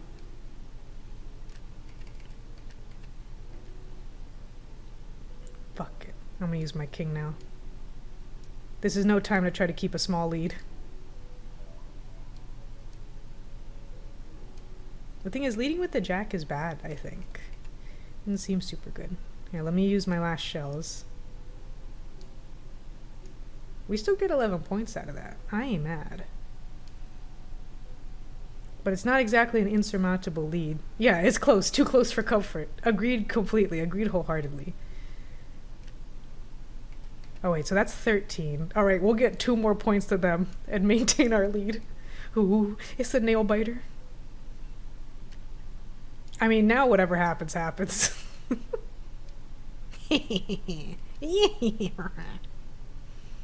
Victory is mine. Alright, we're still going. Because I think this game is 11 rounds. I think before I just said fuck it. But hey. He wants shells? I'm not that good with shells, bestie.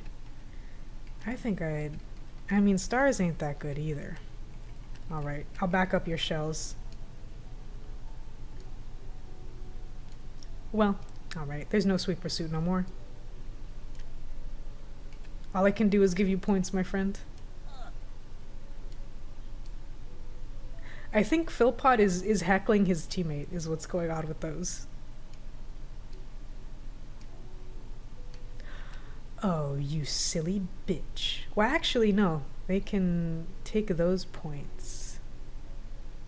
No, I'll take them.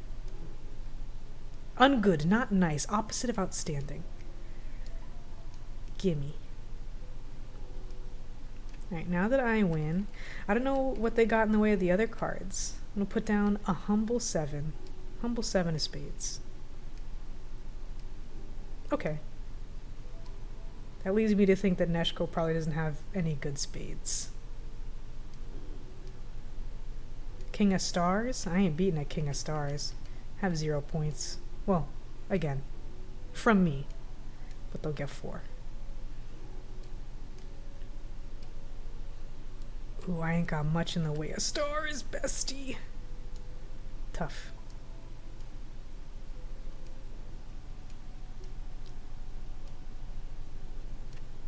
Oh no. But hopefully that's the last of their good anchor cards.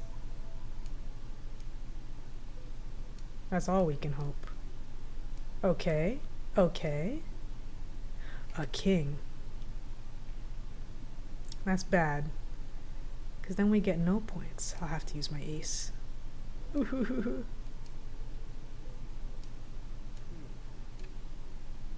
Queen of spades. Gotta put in the 0. Oh jeez. Oh jeez. We might have fucked it, Neshko. We might have fucked it.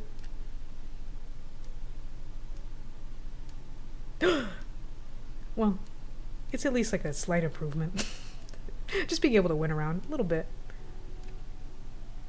Oh, bestie, I don't have shells anymore. Oh, but I'm gonna wager that they don't either. Fuck it. Alright. But I don't think we're making up a gajillion, and by a gajillion I mean 25 points in this round. We'll see. We did get some back. Not a huge gulf, but at that point you want it to be a huge gulf, no? Oh, but we win total. Exit card game. Chandlery Champions. Oh damn, I guess I should have finished the game in Nyarfi Roust, but I thought it was just for show. And I thought it would just keep going forever, thinking it was 11 rounds. I was like, oh, I don't want to do it. But this is only 3. Anyways. Philpot looks down at the table, then at his hands. Well, well, well. A fair rival for Philpot, finally. Fair rival? Pah. Mope sighs. We did win. Indeed. You're supposed to be on my side. Thank you for your time, but we have to move on. Philpot nods, then smiles. It was a great game. Hell yeah. Oh, look, now oh gosh, was it Poro Pito or Pito Poro? I think it was Pito Poro. Looks yellow now in the sun. Nesting? A pair of noplings have burrowed their little nest into the decking. Alright. Let's look at artwork. Oh! Anyat stopped us. What? Washed away. The Galleria steward stands suddenly and grasps Mope's arm. Her eyes are glazed. One ship's fate entwined with another. A terrible loss. She weeps on the shore. She snaps back to reality again. Ade snuffles in their sling. Mope is too shocked to speak. Who is she? This dream. Was it Major that you saw? Someone called Major. Agnette wrings her hands, looking at Molpe. This dream was for you. It's not always a blessing. She looks directly into Molpe's eyes. I saw Major. I saw a ship with indigo sails, wrapped in a strange silence. And I saw death in its wake. Confucian? Molpe looks away. Just a dream. Just a dream. I do not enjoy giving such news. Neshko turns to Agnette, his eyes cold. Thank you for your information. While I was sailing, I felt someone. Someone in your crew can help with dreams, even if they don't know it. Something tells me that's Edith. Molpe looks away, swallowing, pushing down the feelings that threaten to overwhelm her. We don't have time for this. There's work to be done. Molpe, we can still time to move on, I said. The guides at the Grace can show the way, and I believe the ship has been there too. That's the lead, surely. Molpe is too distracted to answer. Agnette looks down at her hands.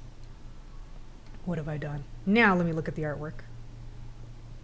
A masterpiece? A mass of feathers and dried seaweed is worked into a peculiar sculpture. Is it art? Ade sneezes as a stray feather floats away. You're right, Ade. You could improve on it. It's expressionist. Neshko stifles a chuckle. A bold attempt at Attempt is the word. Neshko searches for something positive to say. An expression of, thank you. Ade laughs as the artist pops up between them.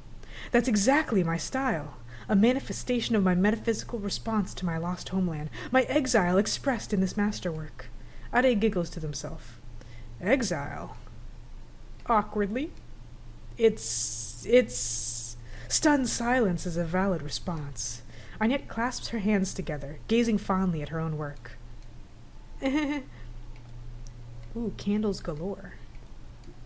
Agnette offers ceremonial candles for every occasion. They look just like normal candles, but trade for 3 times as much. A momentary pause. Completely fine. Molpe. Molpe frowns sharply. Neshko raises his hands in surrender. Look, you don't know me yet, and I don't know what Major meant to you all. But if you wanted to talk, I would listen. Molpe is fine, or Molpe is completely fine. Just a little denial, not completely. I'm fine. As Molpe turns to leave, Ade gives Neshko a mournful, knowing blink. A real heavy baby. That's how I imagine the blink. That's how I interpret it. Books. The artist's home. Molpe and Neshko rifle through Agnette's small selection of print material. There's even 1 or 2 bound books, a rarity. Oh, that's interesting. Prints from Fort Alcazar, that place with all the crabs. Have you been there? A partial truth? He nods silently, fidgeting with his beard. Tact. There's a story there, but Molpe lets it be. None of my business, of course. Turning away, Neshko carefully tucks the prints back in the pile. Handler. Beast in search of a good home, well-trained, well-behaved, well, mostly. That's really funny. The cadence of that. Well-trained, well-behaved, well, mostly. Funny. Lapping waves. Water laps quietly against the many hulls of the float. Fabric stacks. I like how this boat looks, like this kind of mosaic, like stained glass visual from the sails. Blast from the past.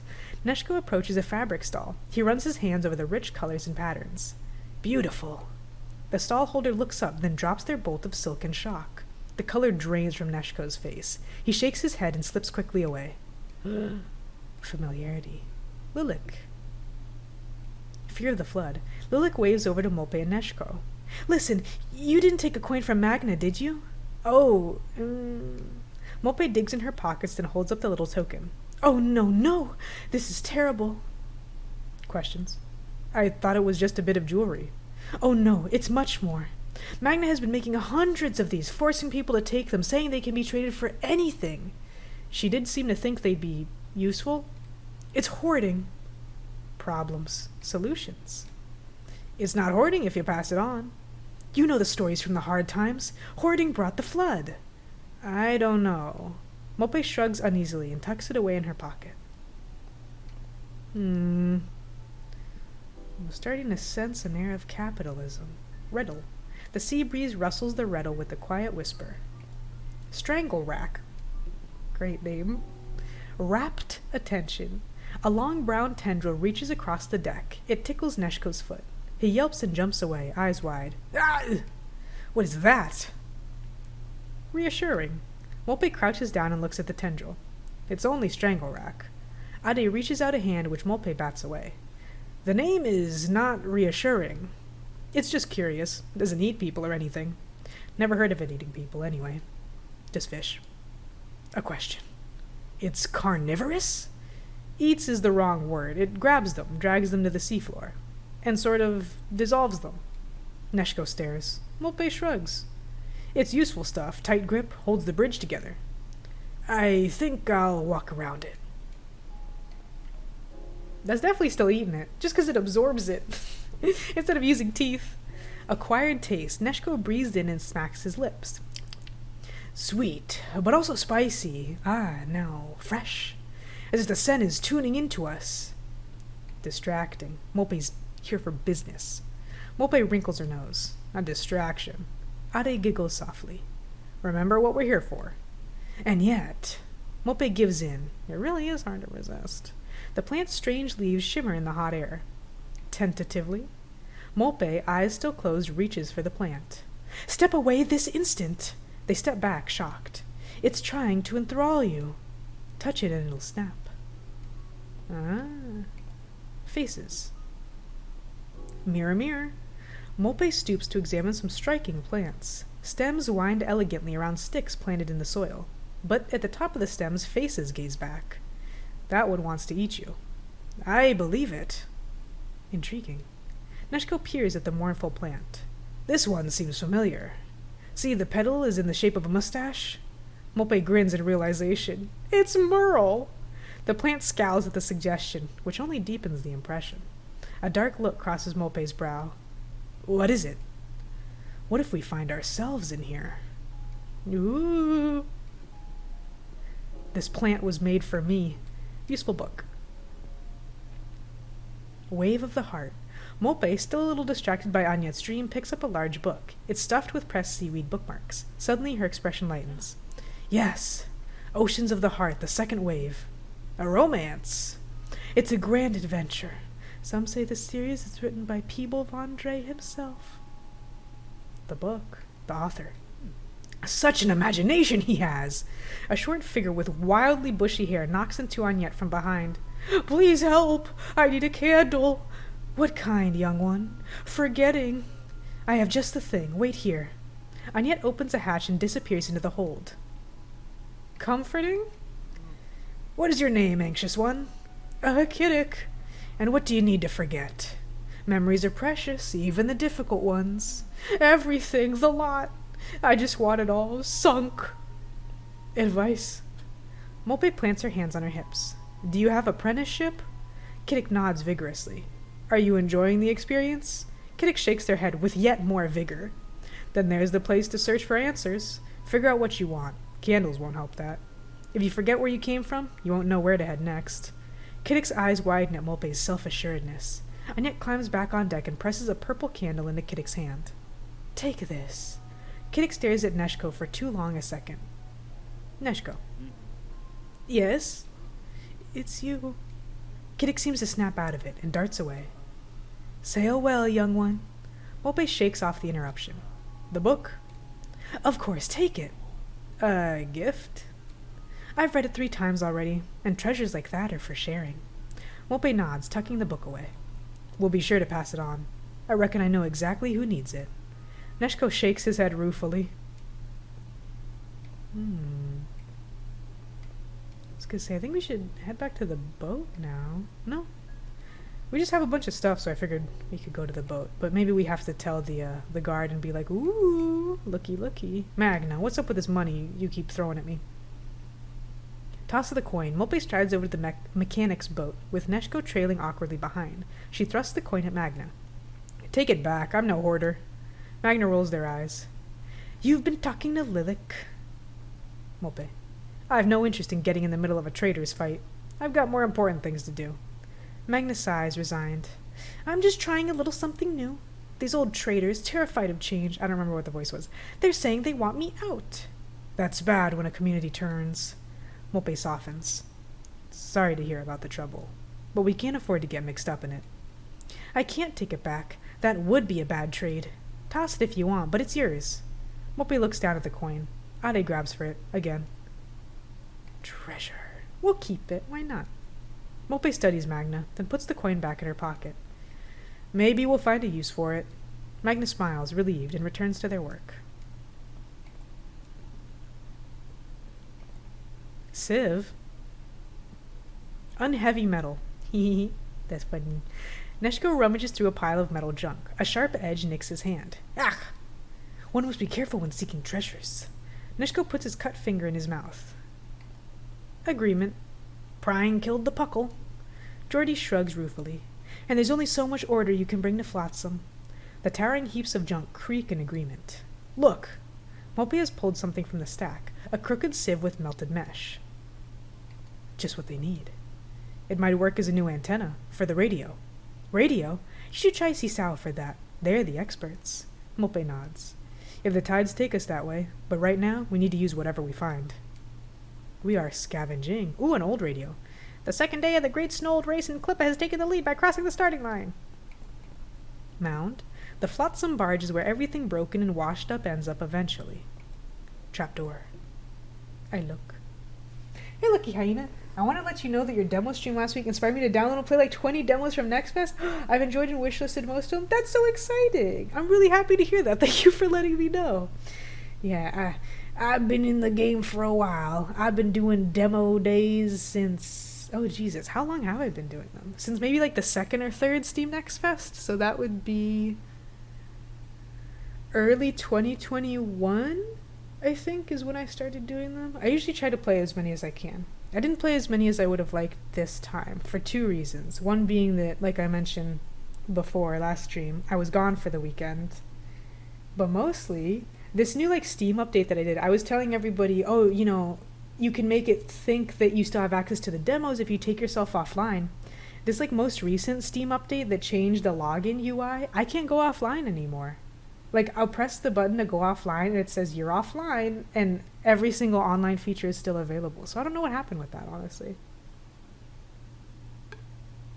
But hello and welcome in. There's a few demos that I think are still up that I want to get to before anything else. Just for the sake of... I do like to play as much as I can.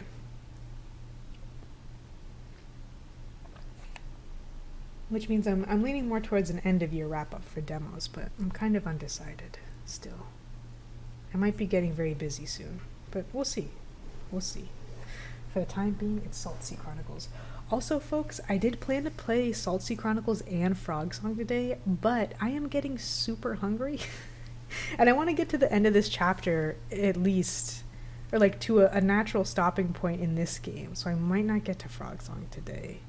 In which case, I'll just stagger it. We have a new game to play on Friday, which I'm very excited for. I'll be busy tomorrow. I'll be really busy tomorrow. Knock on wood for me, folks, if you have wood available. But if everything I have to do tomorrow wraps up in a reasonable amount of time, and I get my errands and stuff done, then I'll try to stream tomorrow too. And then we'll just play everything. Everything. A burly guard with suspicious eyes stands in front of a trapdoor. That's the storehouse. Kind of place you might keep confiscated goods. The guard watches the pair closely. Ade watches him in turn. This doesn't sit right. Distractible guard now, it says. Excuse me. Heartfelt welcome. Mope is brandishing the book from Agnette's. A gift for you, friend. The guard's eyes widen. Oh my moons. He grabs it from Mope's hands and flips it open. It was the moon's dark, and the crew of the Nightbird. Like it? Annika, oh no! Reckon that's our ticket inside. She eyes the entrance to the storehouse. The guard has eyes only for the book. Slip on in. Got him caught up in his trashy romance serials. An astrolabe. Tech care. The sun creeps through the cracks in the trap door. Mope trips over some rubber cords, then rights herself. Can you believe this mess? Curiosity. Neshko investigates a box of strange, hand-sized molded shapes, each bearing an array of buttons and toggles. Toggles is a good word. That's an Asimir word if ever I heard one. Toggles. Perhaps this is an ancient form of art. He flicks a toggle back and forth. Nothing happens. It seems purposeless, but perhaps that is the point. They keep it locked away for fear of the path that could lead us down. Ade coughs. The room is coated with dust. But is the fear itself the dangerous path? Memories. Molpe sighs. Meiji would have loved this. This kind of stuff is why she was always in trouble. Neshko nods thoughtfully. Or did she bring the trouble with her? A pause. They continue to rummage. Wait, what's this? She pulls out an intact ancient astrolabe from a stack of metal vases. Impressive, but why would it be here? Navigation is nothing to fear. It should be used. We gotta use it. True, something like this needs to be used. Bad luck to let a good tool rust. Molpe tucks it away. Ade nods. A wise decision. Well, as long as Ade validates me, it may lead to my untimely death, but as long as Ade likes it. Metal box. A large metal box leaks an acrid, stinking fluid onto the floor of the warehouse. Uh-oh. You know what? It's kind of a little bit difficult to tell, but I think it's a car battery. I was going to say, if it's like an acrid liquid coming out of something metal, it's probably a battery. And it looks like a car battery now that I look at it. Tech scraps. A great pile of pre-flood tech scraps, not hoarded but kept below out of fear of what came before. Another ladder. The porthole gives access to the depths of the float. The smell down the chute is not enticing, to put it politely. Is it a vacuum? A tube? Hang on. What's that shape right to the left of that tube? You look at the eyeball, you look above the eyeball. You look at that orange thing. You follow the tube of the orange thing, you look to the left. The bright blue one looks like a vase. The other two?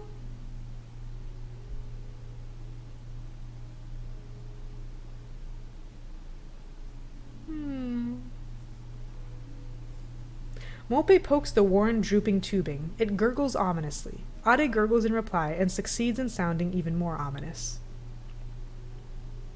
My test cutouts. Right. It can't be anything else. Free of charge, the door to a large and inviting cupboard is obstructed by boxes at the back of the room. Neshko begins to move them while Molpe waits back to play with Ade. That Hiromi. You think we should be helping him? Suspicious. The gardens were uncanny. Right, and set apart from the float. If you're going to live somewhere, you need to get along with them. Neshko frowns. Like Meija. He wedges a bar into the cupboard doors and starts to push. Good point. The cupboard bursts open. Excitement. There. He lays the bar carefully on the ground. There's a bright, golden-hued bottle on the shelf. It's here if we're taking it. Doesn't have to be our business. Molpe takes the bottle and turns it over in her hands. It somehow weighs less than even empty glass would. And yet we've made it so. Molpe shrugs. Let's get this to Seiko. Merle needs help. Ade makes a snuffle that sounds like the beginning of a cry. He may not be the only one. Progressing, still, friendship. Ooh, this is beautiful. I like how bright it is. I'm bathing in the sunlight of this screen. The sun beams down from its highest point. Noon. Last look. Uncommon thieves. Neshko takes in the old tech all around them. Molpe strokes Ade's napping head. There's a beauty in it all. Philosophical. No, skeptical. 'Cause what do you mean, Neshko? Seems useless to me. And yet it was useful to someone once. Is that the lesson here? We've got what we need. That's all I need to take away with me. Neshko frowns sorrowfully. But is what we're doing right? Little bit of guilt. No, it's not. Choices weigh so heavily. Molpe rolls her eyes. Honestly, Neshko, it's just a distilled herb. He shakes his head. Like navigating at night, you have to find the right star. Molpe checks that Ade is safe in their sling. I have mine. Oh, love baby.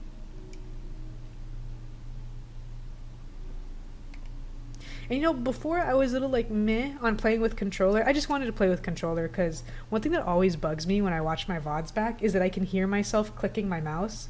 And if you stream, unless you put in a noise gate, it is impossible to get rid of the sound of your mouse clicking. And a noise gate doesn't work well because my voice can be very quiet sometimes. And a lot of times I will whisper or whatever as a joke. And then I don't like the sound of a noise gate of white noise cutting in and out. I think it sounds bad. I'd rather have too much white noise than have that sound. So I decided to use the controller because the sounds to me is easier to use, easier to deal with. I think it just sounds better. And at first, I didn't like the experience of playing with the controller, and now that I've gotten used to it, I like it. It's a strange game visually to use a controller with, but it looks nicer, and I'm into it. Sad look. Agnette catches Molpe's eyes and looks away, offering her sad expression to the horizon. Fabric trader. Oh no, they're gonna look at Neshko again. Fair trade. Two traders argue by a rickety stall. And half of them were shower! Bilge, my sea apples are the finest in the islands. You're trying to short trade me. Short trade? Short trade? My fruits are... You're not twisted! Neshko steps between the two traders, palms together. Friends, friends, the fair is watching. Surely we can resolve this. Neshko takes in a deep, slow breath. The traders watch, momentarily confused. You both feel you did not benefit from the trade? And what better truth of injury is there than feeling it? I've never short-traded anyone in my life. My sea apples are the best around. No doubt all true, and yet the injury persists. The traders frown, both lost for words. A truce.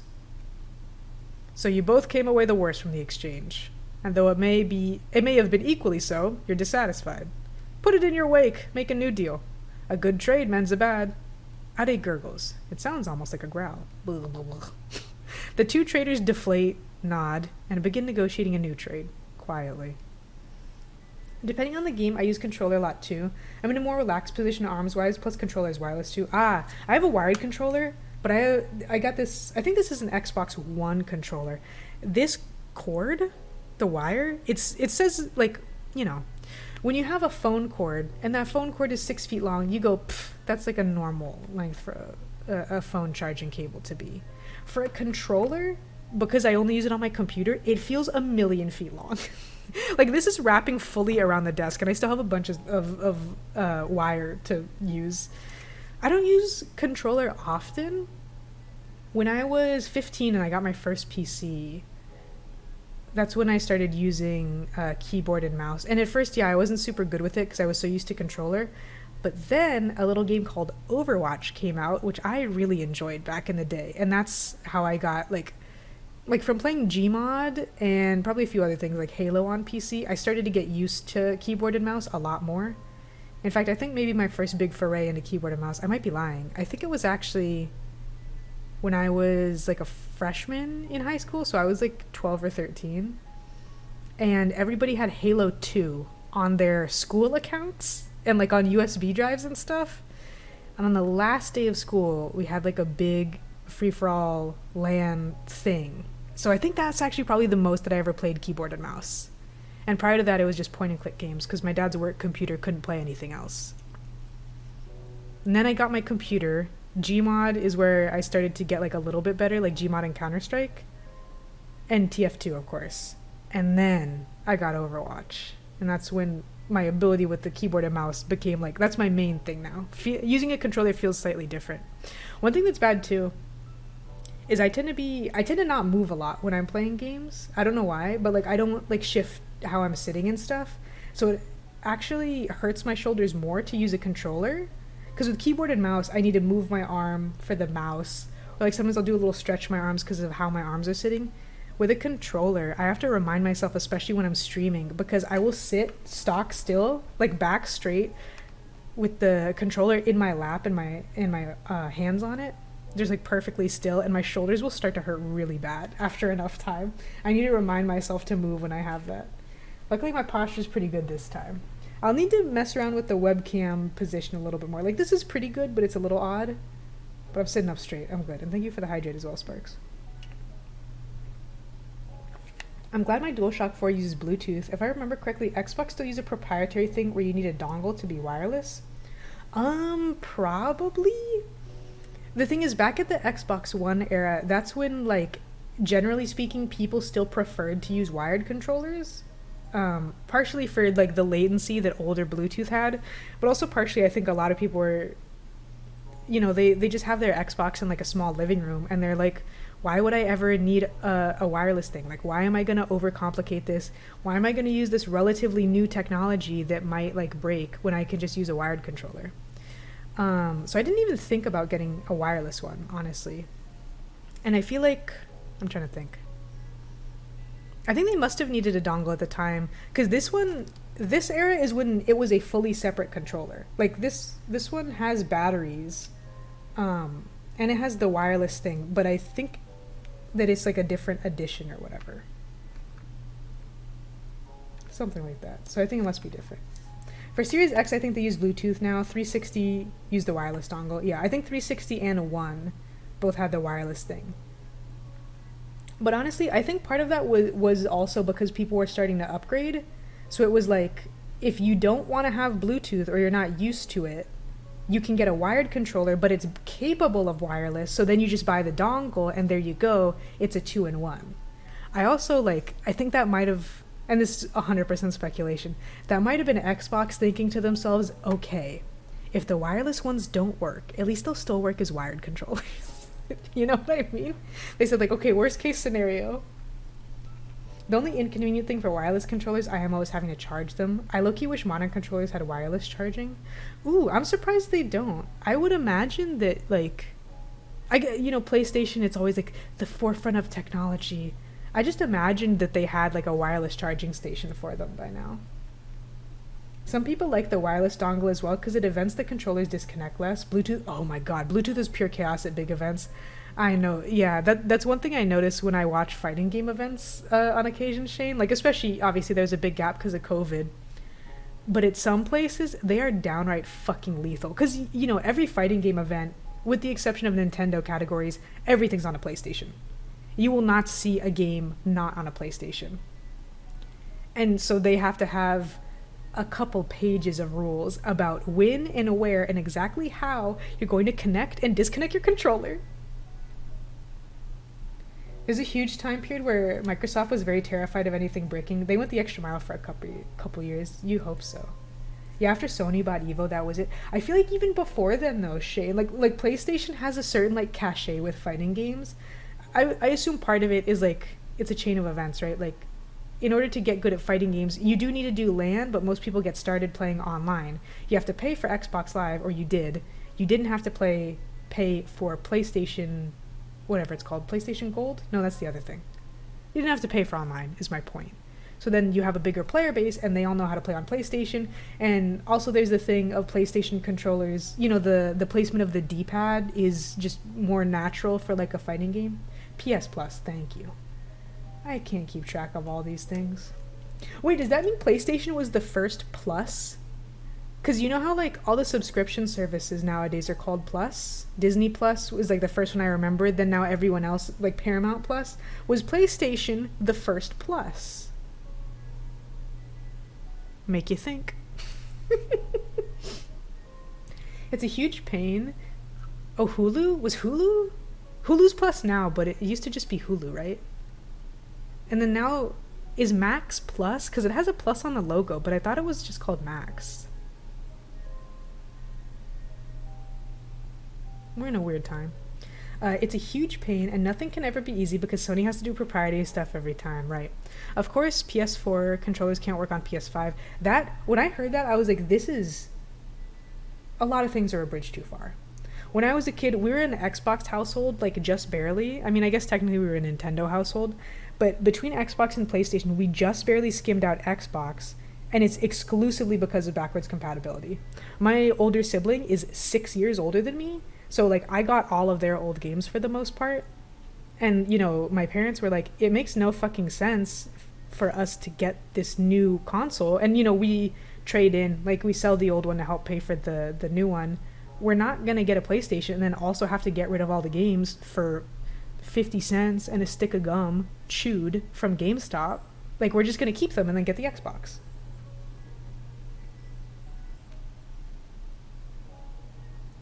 Yeah, it's tough. That's why I really moved away from consoles pretty much completely. There's still a few experiences that I prefer. I still have my Nintendo Wii back at home. And I kind of want a Switch for, like, 2 things. And by 2 things, I mean Just Dance and Pikmin. When I was still with my girlfriend, I would be like, so you're, like, I can play Just Dance on your Switch, right? I'm getting Just Dance. Obviously, it never panned out, but that's all I cared about. I love Just Dance. Just Dance is one of my favorite games ever. It's incredible. And nothing else can really do it anymore, which is sad. So, that was pretty much it. Ubisoft not selling Just Dance on PC. Well, they have that thing, I forget what it's called. It's Just Dance Now is maybe what it's called. And that's like the forever Just Dance that you can use partially on mobile and on your TV with some weird connection thing. But it seemed kind of... it seemed a little bit too much like something that Ubisoft is going to abandon in a year and a half, so I never got into it. And I haven't seen a lot of people play it. The cat is glued to watching that fish in the water. Oh, which one, Shane? I saw that you got a couple cats. Well, I don't know if you had one of them before. I assumed you got them both at the same time. You can buy a wireless charging pad on eBay and mod the controller. It just needs a long, flat surface. Oh, I see. The huge reptile-looking one? Shane, I meant which cat? I love the idea of your cat. The cat that looks kind of like a lizard. You've seen pictures of him. Can you imagine if I just guessed, like, okay, based on the handful of pictures I've seen of those two cats, which one is the reptile? But thank you for letting me know. Hello to Chip. I can imagine this being pretty hypnotizing.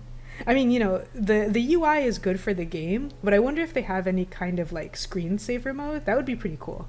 That's a new game plus a late, not DLC, but an update kind of thing that I would appreciate. Mutazione could have that too, frankly. They did at least add the ability to delete your controller from the PS5 while disconnecting it so that hitting the PS button doesn't interrupt matches. I just, it's so much trouble. Why is everything so much trouble nowadays? Pardon me, my phone buzzed. I forgot what I was just gonna say. Oh yeah, like everybody I know complains about PCs a lot, of like, if anything goes wrong with a PC, they get really mad. And I understand why, because a lot of things can go wrong. And, you know, the whole reason you get a console is because you just plug it in and it works. And I'm like, I think the experiences that we've had with consoles are maybe a little different. Because that's not my experience with consoles at all. Yeah, right, consoles are the same now, especially like with this generation that we're moving into. They're just computers, with the exception of the Switch. But even the Switch, look, I played Sword and Shield on launch. That shit did not work. Even a little bit, and you had to constantly do different things to try to get it to do basic things. Like I remember when everyone was playing Smash Ultimate, and it's like, well, you need to crack open the back of the thing and plug in, a Bluetooth dongle, or not Bluetooth, I'm sorry, an Ethernet dongle, if you want to even be remotely like viable to play online, because Switch Online is so bad. And then you also have to get this other stuff to like connect everything, and you can't use a controller at the same time, and by the way, you have drift. Yeah, the computer's for people who can't afford PCs, which is fine. I think it's a good choice, genuinely. The thing for me, though, obviously PCs are very expensive, especially a gaming PC, and I don't want to diminish that. But adequate PCs are getting much less expensive, and likewise, especially for someone like me, I mean, I got my PC when I was like, the PC is a ship of Theseus at this point, but I initially got it when I was 15, and I was like, I need a computer for school. I'm going to be going to college soon, and I will really need a computer for school. Also, all my friends are in there. So like, even if I wasn't super into gaming, I need a computer. So I might as well just spend more on a fun computer that can also do the other stuff. That was how I justified it when I asked for it for my birthday. But it's true, you know. Yeah, I don't know. If anyone out there is thinking about building a PC, I promise you can do it for significantly cheaper than you think that you can. Pretty much every pre-built, or even any recommendation PCs, even recommended or popular items, your computer does not need to do that much shit. It really doesn't. I was streaming off of a 770, a GPU, a 770, until I think 2021. It's fine. Even now, I'm using a 1660, and it can struggle with some things, but I think it's something else down the pipeline, and like it's not that big a deal. A mid-tier PC will do everything you need unless you, number one, do what's the word? like really intense rendering or like simulations, then yeah, you will need something stronger. Or if you're a developer, then you will need stronger GPUs and stronger CPUs. Other than that, you can get a thing for fucking $150 and you will be fine. Yeah, it's really the CPU that's the bottleneck nowadays. Like, there was a period of time, I want to say up until like, I'd say maybe 2019, 2020 is when it felt like it was really the GPU, and then games just got somewhere. Hi, Percy. Lobs an opinion like a hot hand grenade. The advent of Chromebooks made more functional PCs more expensive, and if you think I'm paying $400 for a Chrome browser, get medical attention. Fuck a Chromebook. I'm so over a Chromebook. I hate a Chromebook. As long as you're not using a 4K monitor, you don't need any high-end parts to play games. And here's the thing, Shane. This monitor is 4K, and I still just play stuff in 1080. If it doesn't work, I just play it in 1080. And here's, like, I always bang on about this. The increased fidelity, increased frame rate, it's great. The alternative does not even remotely look bad. I can notice the difference between 4K and 1080. But if you put them side by side, I don't know if I'd be able to tell, like, right away. You know what I'm saying? When I upgrade to 4K, or if I watch 4K, I'm like, wow, beautiful picture. But if you put two videos side by side, and one was 1080 and one was 4K, I don't know if I'd be able to tell.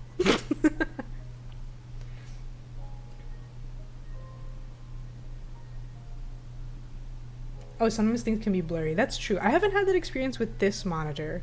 This is a 27-inch Samsung 4K monitor. I don't recall exactly what it's called. I think it's no, I don't remember. Never mind. Let me not just start saying words and be wrong. But I'm happy with it. My CPU is from Looks Up 2012, and I can play most games these days, bar the very AAA games. Yeah, a lot of the reason that I needed the big upgrades that I made, honestly, were not for playing games. It was for playing games and streaming those games simultaneously. It was really not about one or the other. Oh yeah, HDR. And frame rate, I don't care. I don't care. Above 60, I really can't tell a difference with frame rate. Games are a lot cheaper on PC. There's a gajillion, trillion, million more indie games on PC, and more console exclusives are coming to PC. It's all true.